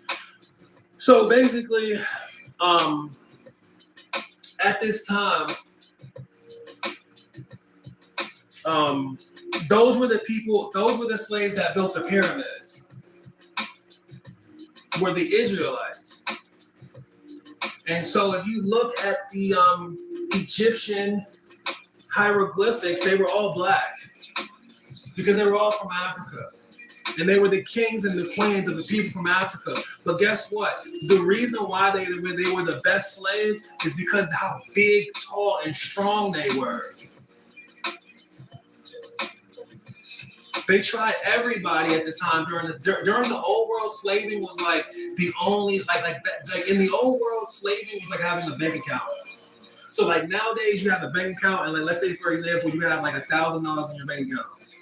Back in the ancient world, you would have a stable of slaves, and you have like 1,000 slaves in your stable. This is how you manage to get things done. This is the way you manage to stay alive. This is the way you manage to kind of like keep yourself up. All the kings and queens of Africa were turning to slaves. Hold on.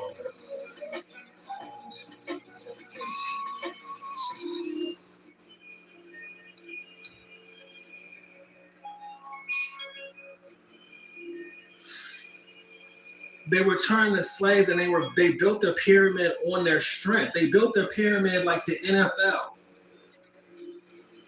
They built the pyramid like the NBA. They built the pyramids like they militiaed the Moors.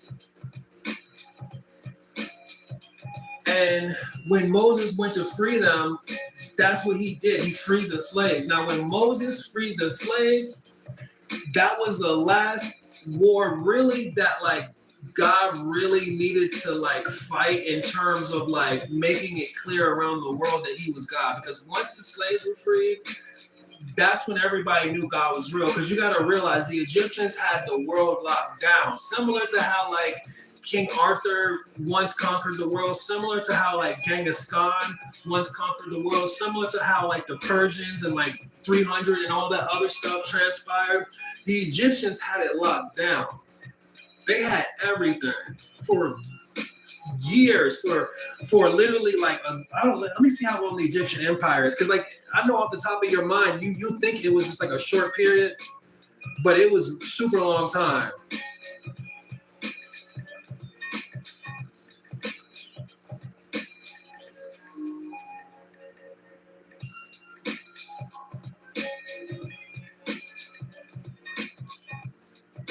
$3,000 years.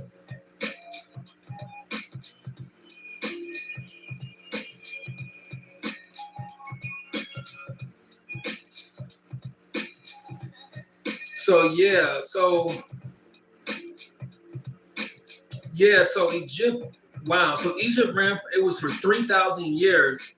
And then Alexander the Great at 332 BC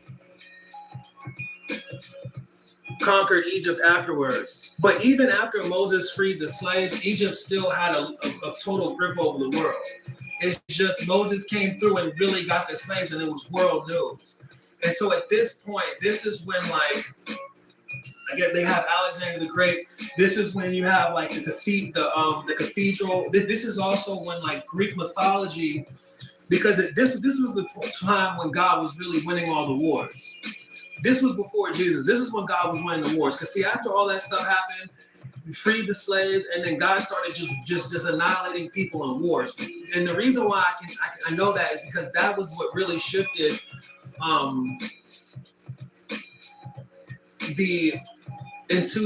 that's what really led up to the Catholic Church. And I'm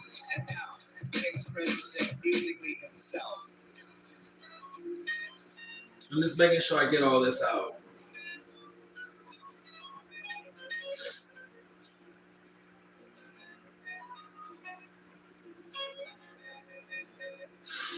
The last part I want to talk about. And so, yeah, he freed the slaves, and then, Egypt reigned for like a super long time. And then, you had Alexander the Great that conquered Egypt. But the other point that I want to talk about, and I was in 30-something BC.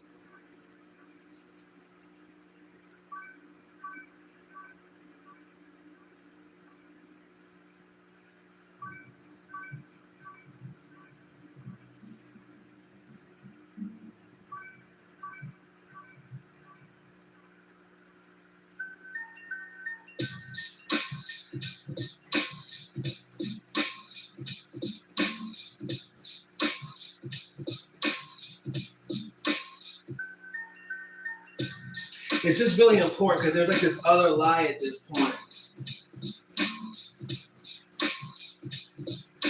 The thing that you have to understand about this time in history is you have to understand that when Jesus was alive, that was the time of the Gentiles. And the Gentiles ruled over Egypt. And this is what you have to understand about the Gentiles and who they are. Because the Gentiles are the ones that, for the most part, are the ones that are portrayed as every character in the Bible. When in real life, every character, for the most part, most of the characters in the Bible were black. It's understood that like people that came from European countries, which I believe were people like Peter and Paul, it was understood that those people were European. But the Egyptians being Gentiles is something that's kind of like really like confusing, and also the offense of being black and considering and calling yourself an Israelite is another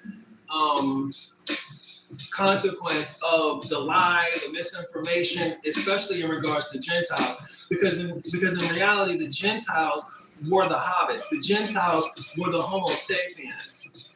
The people of God were always slaves, and the reason being is because of God's, God chastising his people worse than anyone else. Because they were the ones that were closest to him, and they still are to this day. And to this day, they still get punished the same. But just like you were wiped out of history when it came to Stalin and through the Cathedral of Light, just like you were wiped out of history when it came to images of Jesus being totally removed from all artifacts. They only have one image of Jesus in the time that he lived, to now Jesus being portrayed around the world as that's really an image of Cesare Borgia. Just in this same way that everything is totally lost, you will really look at Israel and think, and you will really think that it was a white country. Or you will really think that they are the original Israelites, and you will look at yourself and just be like, oh, I'm just a slave from Africa. But that's not true. See, the thing about it was, during this Egyptian times, they knew God was real, and they realized God was real. And they created, aspects of things like the Catholic Church and all this other stuff. Well, one thing that they really wanted to do was they really wanted to occupy the Garden of Eden. They were interested in like the Garden of Eden and all stuff. They were also interested in the Holy Land. Because you got to realize at this point, once it was clear that God was God, all of a sudden God basically turned to the president of the world to an extent. And everybody wanted to be close. Everybody wanted to have a part in what, was behind God. Everybody was basically riding a bandwagon once he freed the slaves, because that was impossible. And so what happened was they started occupying the land, but that didn't change slavery. Black people were enslaved. They were enslaved all around the world. They were enslaved because they were ultimately hated. And they were ultimately hated because they were doing all this stuff. They had their God hats on. They got their own religions. They got their God robes. They got the God, everything. But at the end of the day, you were the one that was blessed. You are the one that keeps finding a way to rise to the top. You are the one that everyone is so scared of. They're so scared of your success. Look at what they did.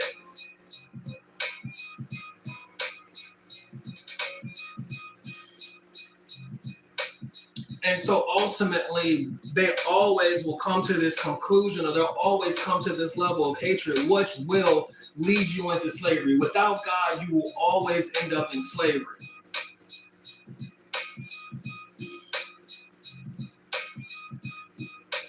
And so what they did was, they went to all these different places, and all Black people were enslaved all around the world. They said they have found, there are people, they call them, even over there, and you'll be surprised, all around the world, there were Black people in abundance. And all around the world, Black people were enslaved and pushed to the lowest class. However, the most highest concentration of foundational Black people, the most successful Black nation, is the nation of the longest running slave. And I'm talking about, you may consider, other places to have slaves, but I'm talking about the hardest, most crucially, brutally treated slave. And that's the American Black man. And ultimately, the American Black man, as well as the American Black women, are the original tribe of Israel. They are the most hated by everyone around the world, no different. And the reason why they're hated by everyone around the world is because of their proximity to God. So the whole entire thing that they keep trying to do is they keep trying to say, all right, world, I don't believe in God. All right, world, I don't believe in God. Don't hate me. I'm just like you. And so basically, this is the reason why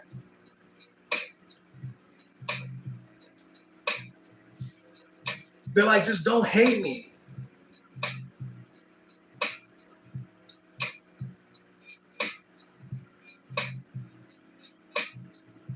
And so ultimately, what they do is they too get on they try to get on the other side because they look at it like, oh, that's the winning team.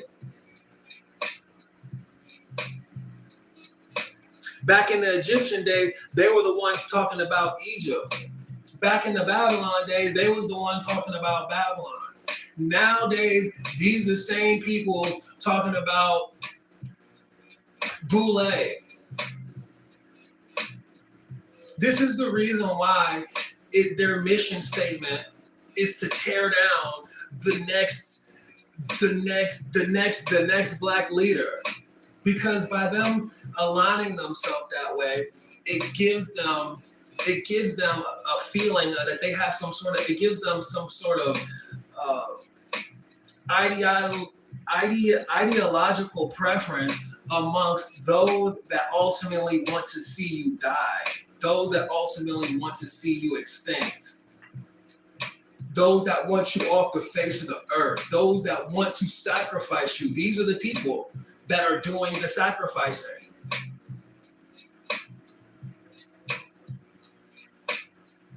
These are the Liliths. This one dude literally made a whole entire song talking about he was a betrayer.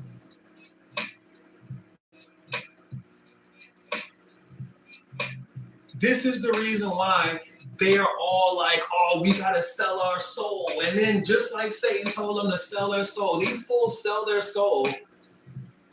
And for what? Be some trash. These fools sell their soul and do nothing but be some punk ass bitches. Literally. Oh, I sold my soul. Now, with the help of the devil, I'm gonna make this music. And the music be some ass.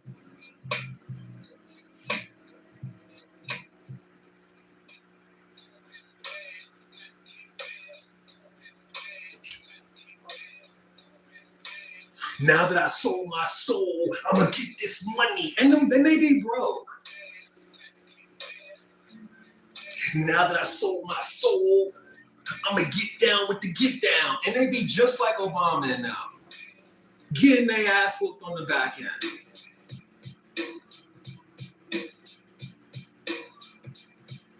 But what I wanted to bring it to the light, so what it will teach you is it'll actually show you the truth, but what it will do is it'll give you some insight as to what's going on. Because what you will do is you'll look at current events and you'll just be like, oh, look at all them. They're all participating in this wicked satanic thing. Of course they are. Why? Because they don't want to be hated. If they sit there and they try to stand up for themselves, people are going to hate them the exact same way they hate God. The exact same way they hated Malcolm X and Martin Luther King.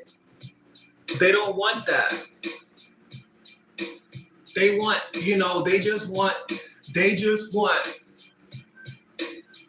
favoritism to alleviate them of the slavery.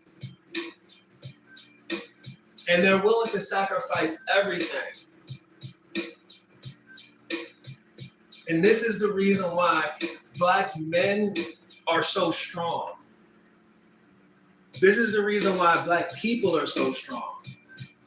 But this is also the reason why, despite all that strength, they don't got any problem kissing the ring. Because they'll sit there and they'll tell you all this wah-wah and yah-yah about being woke, but it won't have any correlation to their liberation along the same lines of Moses. It'll just have, it'll just be in regards to the way that they feel about their little striving faction. But none of it has anything to do with God. All of it is anti-Christ. Therefore, all of it will ultimately fail. Some of them may benefit by sitting here selling out, God and, asking themselves questions like, what is marriage? What does it take to be a pastor? Who really is God? Like, they'll sit there and do all this stuff. They'll sell out 100 miles an hour and then they'll take little pictures, you know what I'm saying, with like hands and stuff like that over their eyes and stuff like that, insinuating that they're engaging children.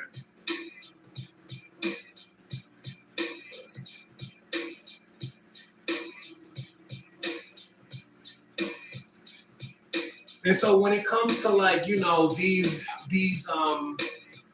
cults, all they are people that are following Babylon.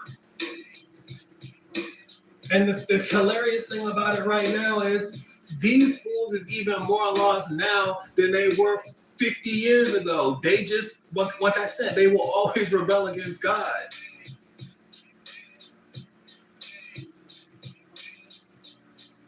But one thing you will find is that the truth is the truth. And this is the reason why when dude said, oh, I'm an Israelite, all of a sudden they coming down on him talking about this is anti-Semitic. This is the reason why these people are considering themselves Israelites, but they're running around murdering, raping kids, shooting people, causing death and destruction across the world. This is the reason why they will say Nazi Germany did what they did to the Jews, and they did all those horrible things, and these people will identify as victims of that struggle, but then go out and literally set villages on fire, set kids on fire. I mean, some of the stuff that you see, if you really look at information coming out of Israel, stuff that you cannot see in basic media, this stuff is atrocious. This stuff is ridiculous, especially in this day and age. But ultimately, the reason why they deplode and explode like that is the same reason why you explode and destroyed or whatever like that. It's truly due to simple-minded individuals that believe in Satanism, which primarily preaches self over everything and everyone. Do whatever it is that you want to do. Make your life the best life you make it for yourself. All things are good.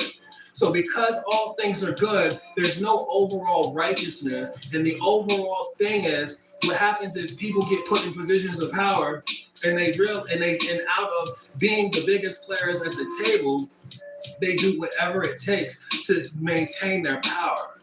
And because they believe in Satan, they use righteous wickedness to control the minds of people that want to have actually good things happen to them. And this is the reason why they're constantly making sure that the lie keeps getting pushed down deeper and deeper. Because truly speaking, once you understand one aspect of the truth, then you'll be like, well, this doesn't really make any sense. You could be like, how is this? Like, you'll be able to look at something as simple as feminism, and you'll be able to see through feminism. You'll be able to be like, okay, if all of these cult people support feminism, and feminism hates black men, and the original and feminism hates God and they worship Lilith, then that means that this is actually black people being re-enslaved. But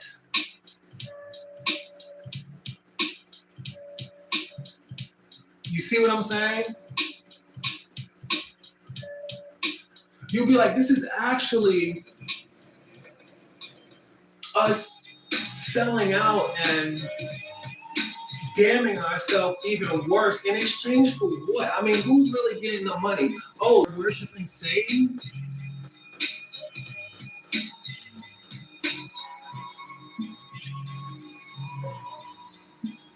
And then you'll be able to understand how it doesn't matter what they say about things like DEI.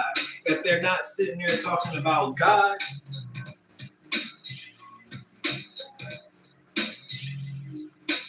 because they over here, you know what I'm saying, hooping and hollering right now about DEI, but they didn't say a damn thing when they introduced Satan.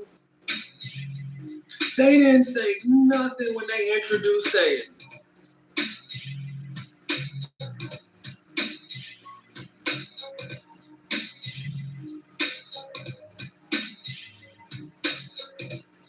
They want to boycott Target right now.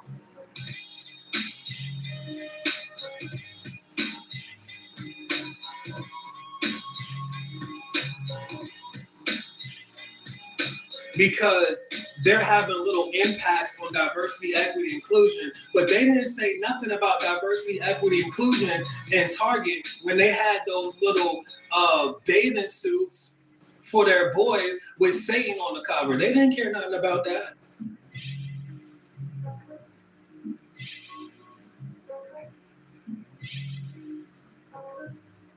And it's just, a lot of this stuff, it is what it is. It all starts somewhere. But, if you know one truth, you're able to build from that. And it's interesting because the further you go back with the truth, like the more you're able to have like foundational knowledge, the easier it is to see through a lot of this bullshit. The thing about it is, as mankind progresses and ages, it gets dumber and dumber, and it gets left on certain generations to do their part. And honestly, people are failing to uphold righteous things. So as a result, ultimately lies, and as a byproduct, people are stupid, but what they're calling it right now is misinformed.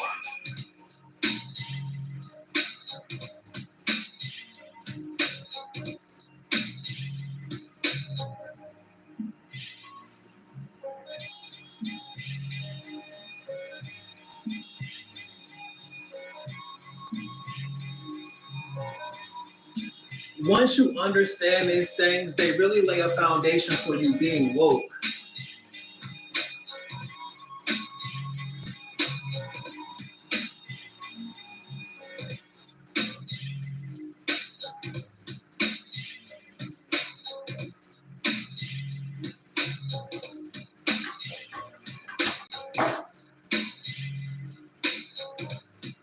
Forgive me, my freaking plants got like a little dry, so I've been running this humidifier, but it got the bathroom so hot.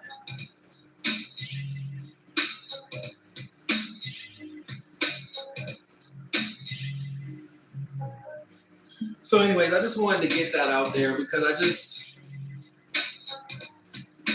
am seeing a lot of this bullshit foolishness, like these people talking about alien. What's going on? What's going on? What time is it? It's 11:57.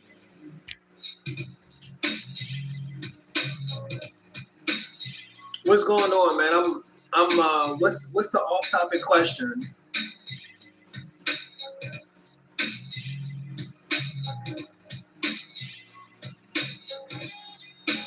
All right, this is a cool question. So just off topic, can you tell me what motivates the Uncle Tom? What's their mentality? It's cool. I'm gonna end on this, and I'll wrap it up. Basically, what motivates the Uncle Tom is pretty much the same thing that motivates anyone to be fans of the winning side. It's just an alternate existence. Like, for example, you might sit there and like today, like you may say, oh, I'm a fan of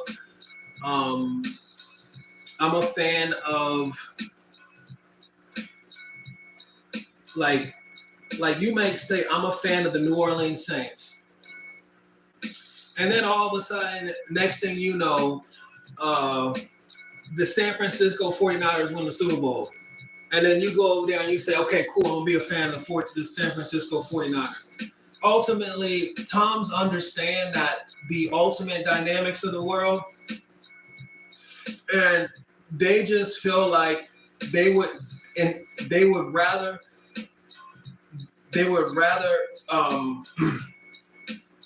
subject themselves to, whatever it is, in order to feel as though they have a place. I mean, I don't know. You could just look at Uncle Tom's Cabin.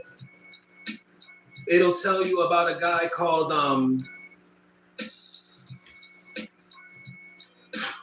the actual person that's supposed to be the Uncle Tom. I forgot what his name was.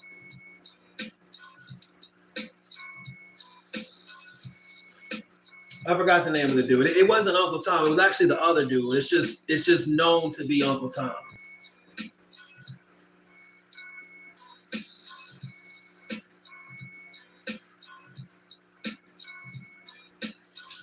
But ultimately speaking, though, like I have a piece speaking on Uncle Tom's. The real core motivation of the Uncle Tom is that the Uncle Tom doesn't believe in God. The Uncle Tom doesn't believe in God, so therefore the Uncle Tom doesn't ever see God's grace. So the Uncle Tom lives in the world.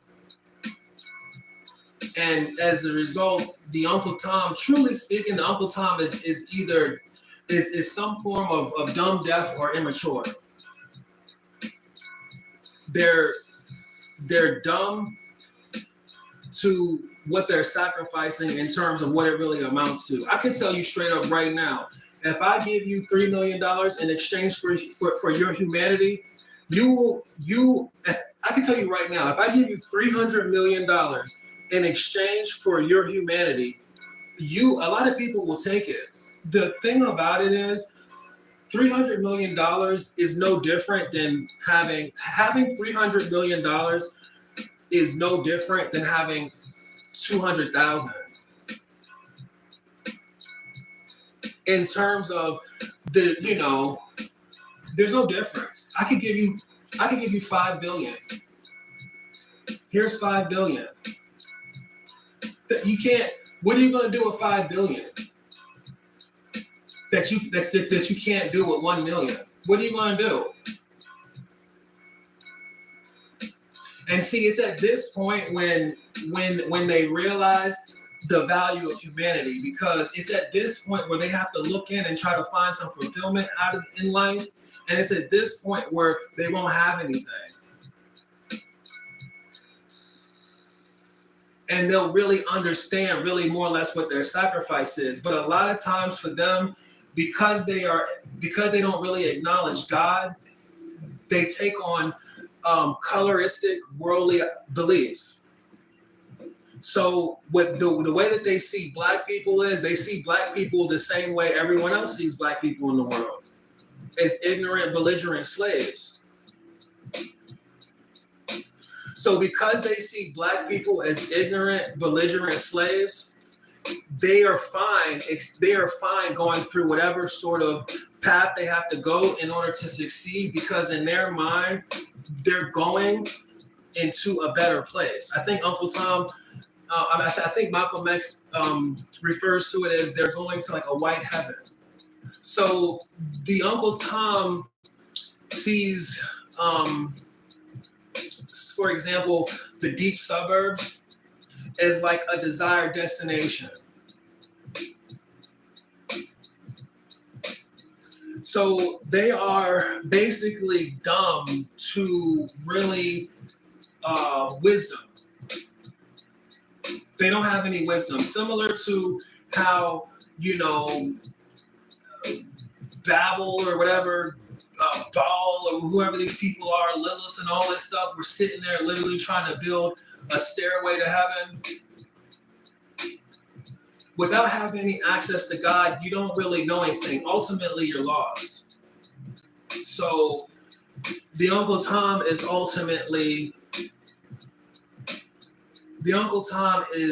dumb to their existence.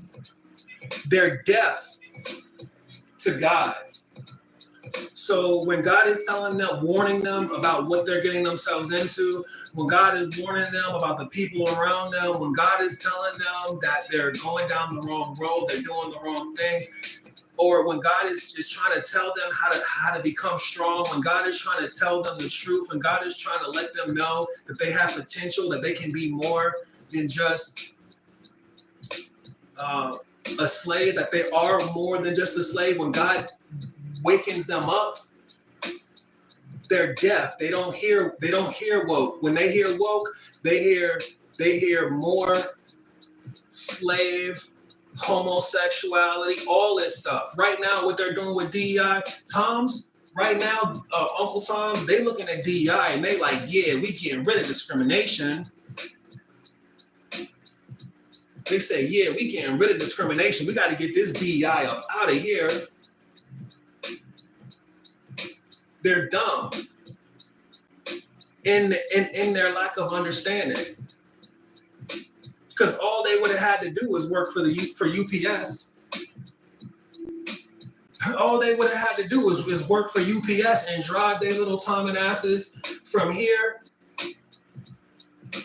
on a one little route, they will drive through literally 10 neighborhoods that are off the beaten trail.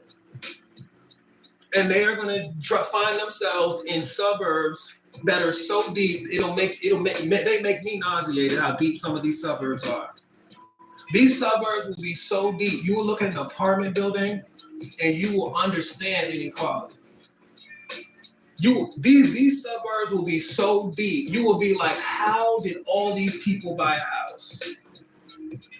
So the Tom is dumb,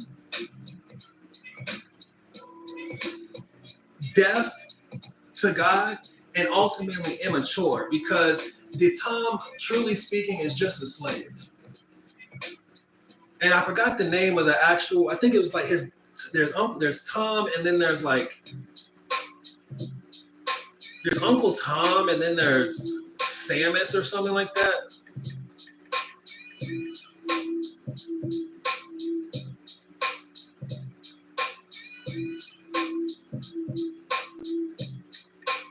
Oh, Sambo. It's called Sambo. Who is Sambo? Sambo is blackface. So Sambo is truly Uncle Tom. So when you think of like what motivates Uncle Tom, you could look at something like 444. Okay, so where you see the guy, one thing that motivates Uncle Tom, now ultimately speaking, Uncle Tom is motivated by white people, and Uncle Tom is motivated at the destruction of their own people, for whatever it means, whether it means doing blackface and singing a song, you know what I mean, whether it means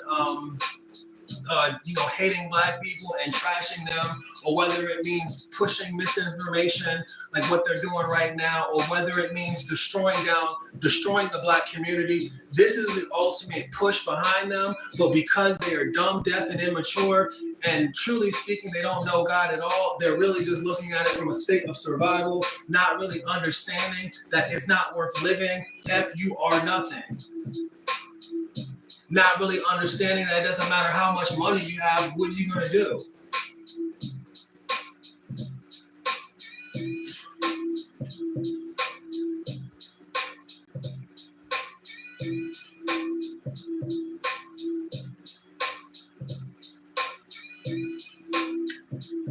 My bad, Mike, for getting into the question so late.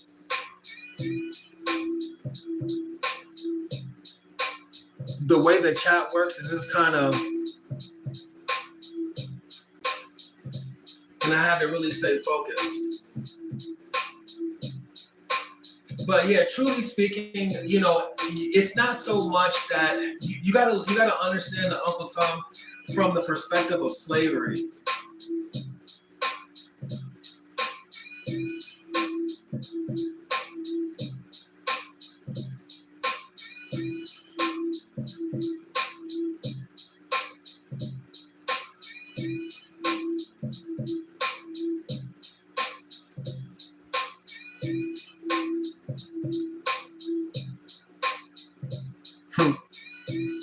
I think it's hilarious.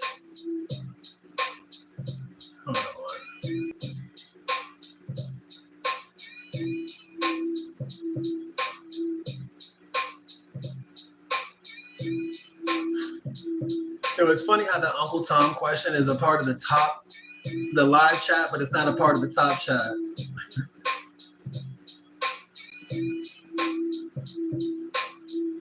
But yeah, I actually have a piece on Uncle Tom's. I have a piece talking about Uncle Tom's Explained. I made it literally like over a year ago.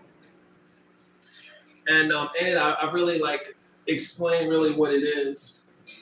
But I mean, it could be perceived a lot of ways, but the easiest way to summarize it is like, because they don't know God, they're only limited to understanding the world. And because they look at the world from an atheist perspective, what they're really doing in their mind is they're making the best decision. The reality of the matter, though, is because God is the beginning of all wisdom, what you will realize is that everything that they do and everything that they are doing is typically geared towards their own self-destruction. One thing that the Tom doesn't really realize, or the one thing that the Tom won't really accept, or what maybe they do know it, and they look at themselves as being black to some level of unworthiness. But ultimately speaking, the Tom just doesn't really acknowledge the fact that white people hate them.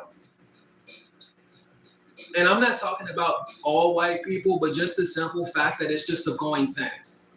So if they were able to really acknowledge the fact that white people hate them, then they wouldn't be so desperate to constantly put themselves around white people. They would actually be able to understand that even though they may get along with some of them, there are a lot of them that don't like them at all.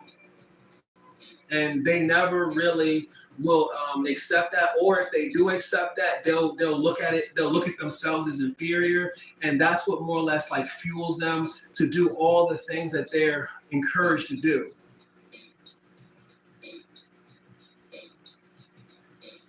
Just like white people don't like them, they don't like themselves, and they don't like other people that are more ethnic and blacker than them.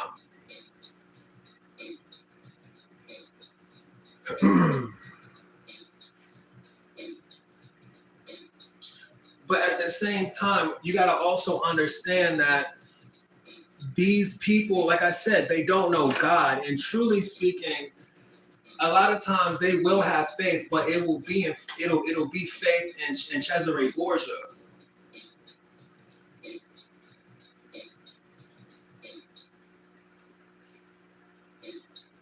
A lot of times they're the ones that instead of investing in BLM, they're the ones that will be like investing in Israel and proud. Why are they doing this? Knowing damn well that Israel, the Israelis hate Muslim people.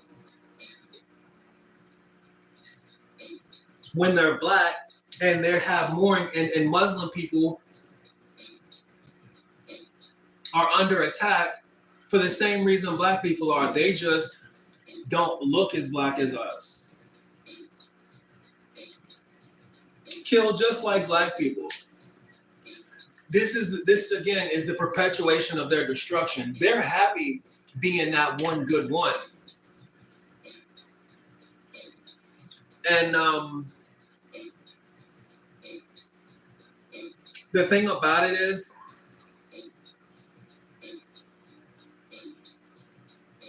they don't really oftentimes even understand the magnitude of what they're doing until they actually do seek God, in which case they never do. They rather just be ignorant, because ignorance is what gives them that peaceful bliss that makes it so that they don't actually have to really come to terms with the consequences. So 90% of the time they'll be extremely ignorant. One thing that will blow your mind though is how punctual and formal they look.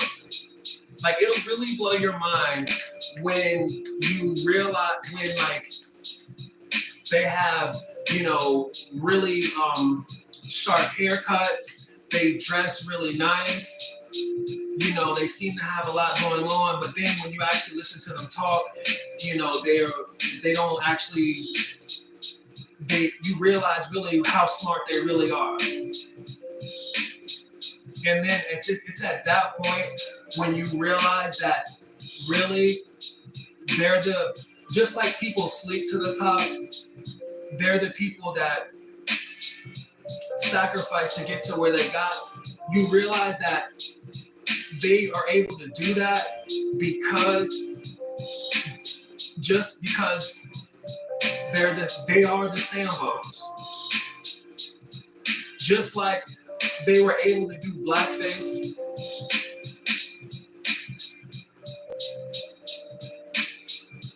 For example, like when Joe Biden was at the Democratic convention back in the 90s, and Michael Jackson was one of the biggest stars in the world, and he got some dude to come up on stage and basically portray Michael Jackson.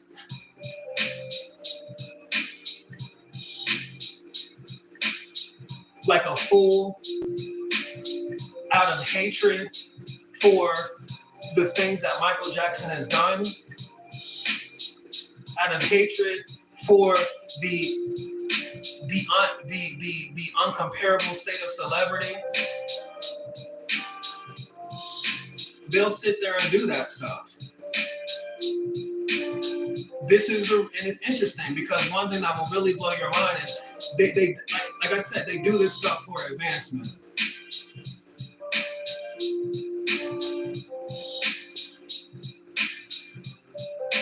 Just like they were selling their soul and stuff like that, but what you will realize is, ultimately speaking, is godless. Because just like them fools were sitting there trying to build a stairway to heaven, these fools be doing the exact same thing on earth. And at the end of the day, once they did a little bit of bullshit that they did, their life never changes. They think they're going up.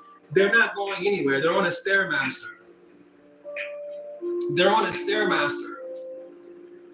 And as soon as they stop running up that Stairmaster, doing whatever it is that they do, they all go down.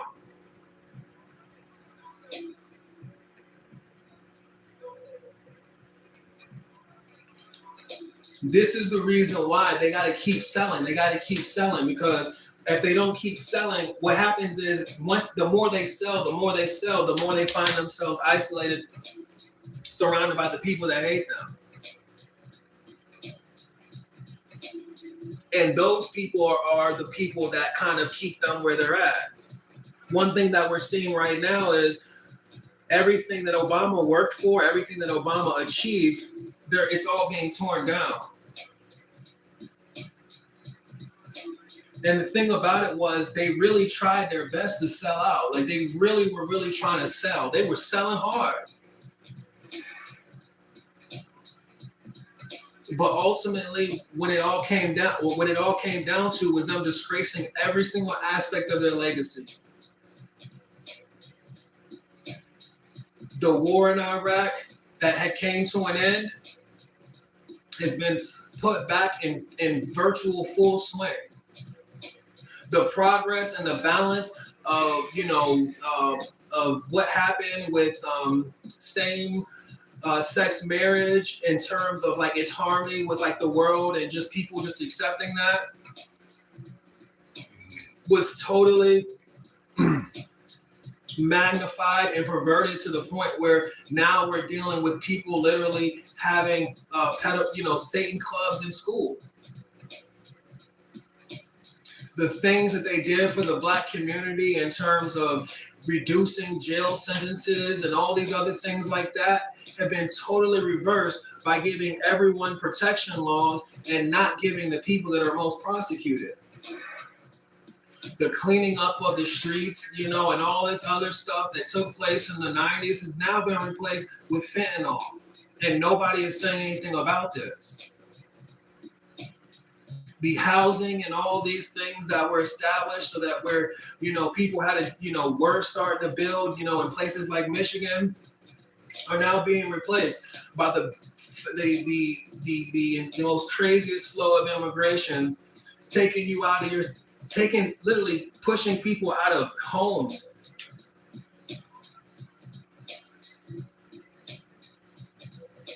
From Queens all the way to Chicago. And this is the reason why all of this stuff happens and they don't complain about anything until their money starts shorting up. Now it's a problem with DEI. Why? Because the short few people that were really benefiting from it when they were selling it out, now these people are being affected. And this is the way it goes.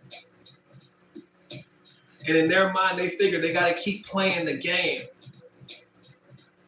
And the game is purely the game of the world. And the game of the world is truly nonsense. It's the belief that you can obtain power and peace through prosperity. You can't. You need wisdom. You need knowledge in order to truly obtain power.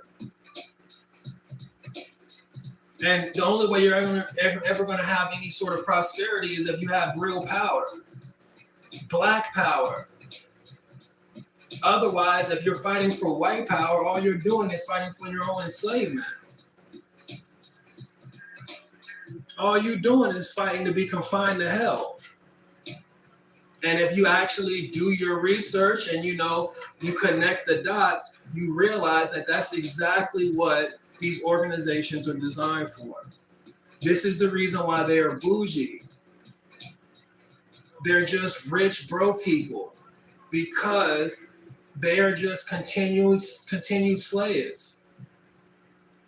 A black person that doesn't believe in black people believes in slavery.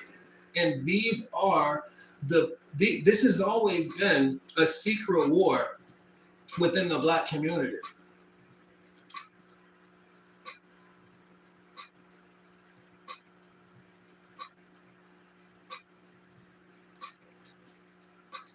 You had people like Malcolm X. Then you had the X-Men. Then you have people like Captain America. And then you have Secret Wars. You also had Civil War, but now you have Secret Wars.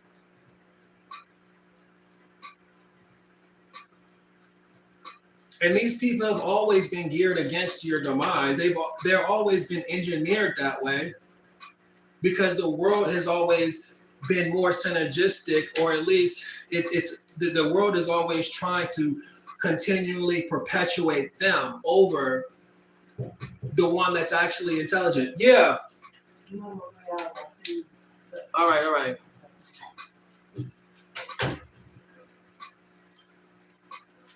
They perpetuate them over the one that's actually intelligent because ultimately they want you dead.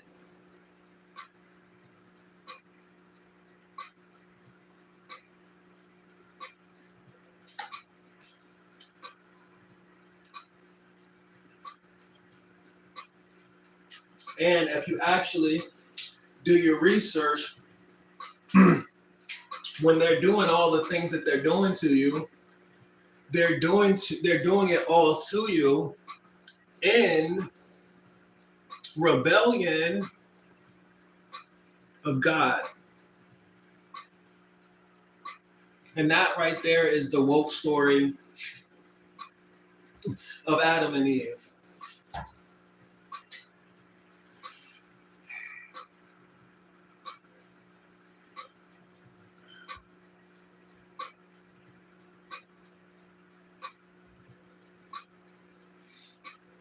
Anyways, if you guys want to like get a little bit of more insight on this, you can look at my Black Consciousness playlist. Just type my name, Brian 1991X, and then write Black Consciousness, and it'll give you some aspects of what I spoke on today, especially like aspects of like the Bible being Black history. I think there's a video in there from Detroit Journal where they go over that into more like researchable understanding, or whatever you want to call it. They cite sources and all this other stuff. So you can check that out. And if you want to get a little bit of information of some of the esoteric side of things, I have a playlist called Psychic School, which will kind of give you some insight of that. I also have a playlist called Sunday Service, which is a really good playlist if you want to get the word of God and you want to get up to date on things. But anyways, you all, those links will be in the description when this video gets a thumbnail. With everything out of the way, I'm just going to go ahead and get back to my day. I'll catch you on the next one, and thanks for watching.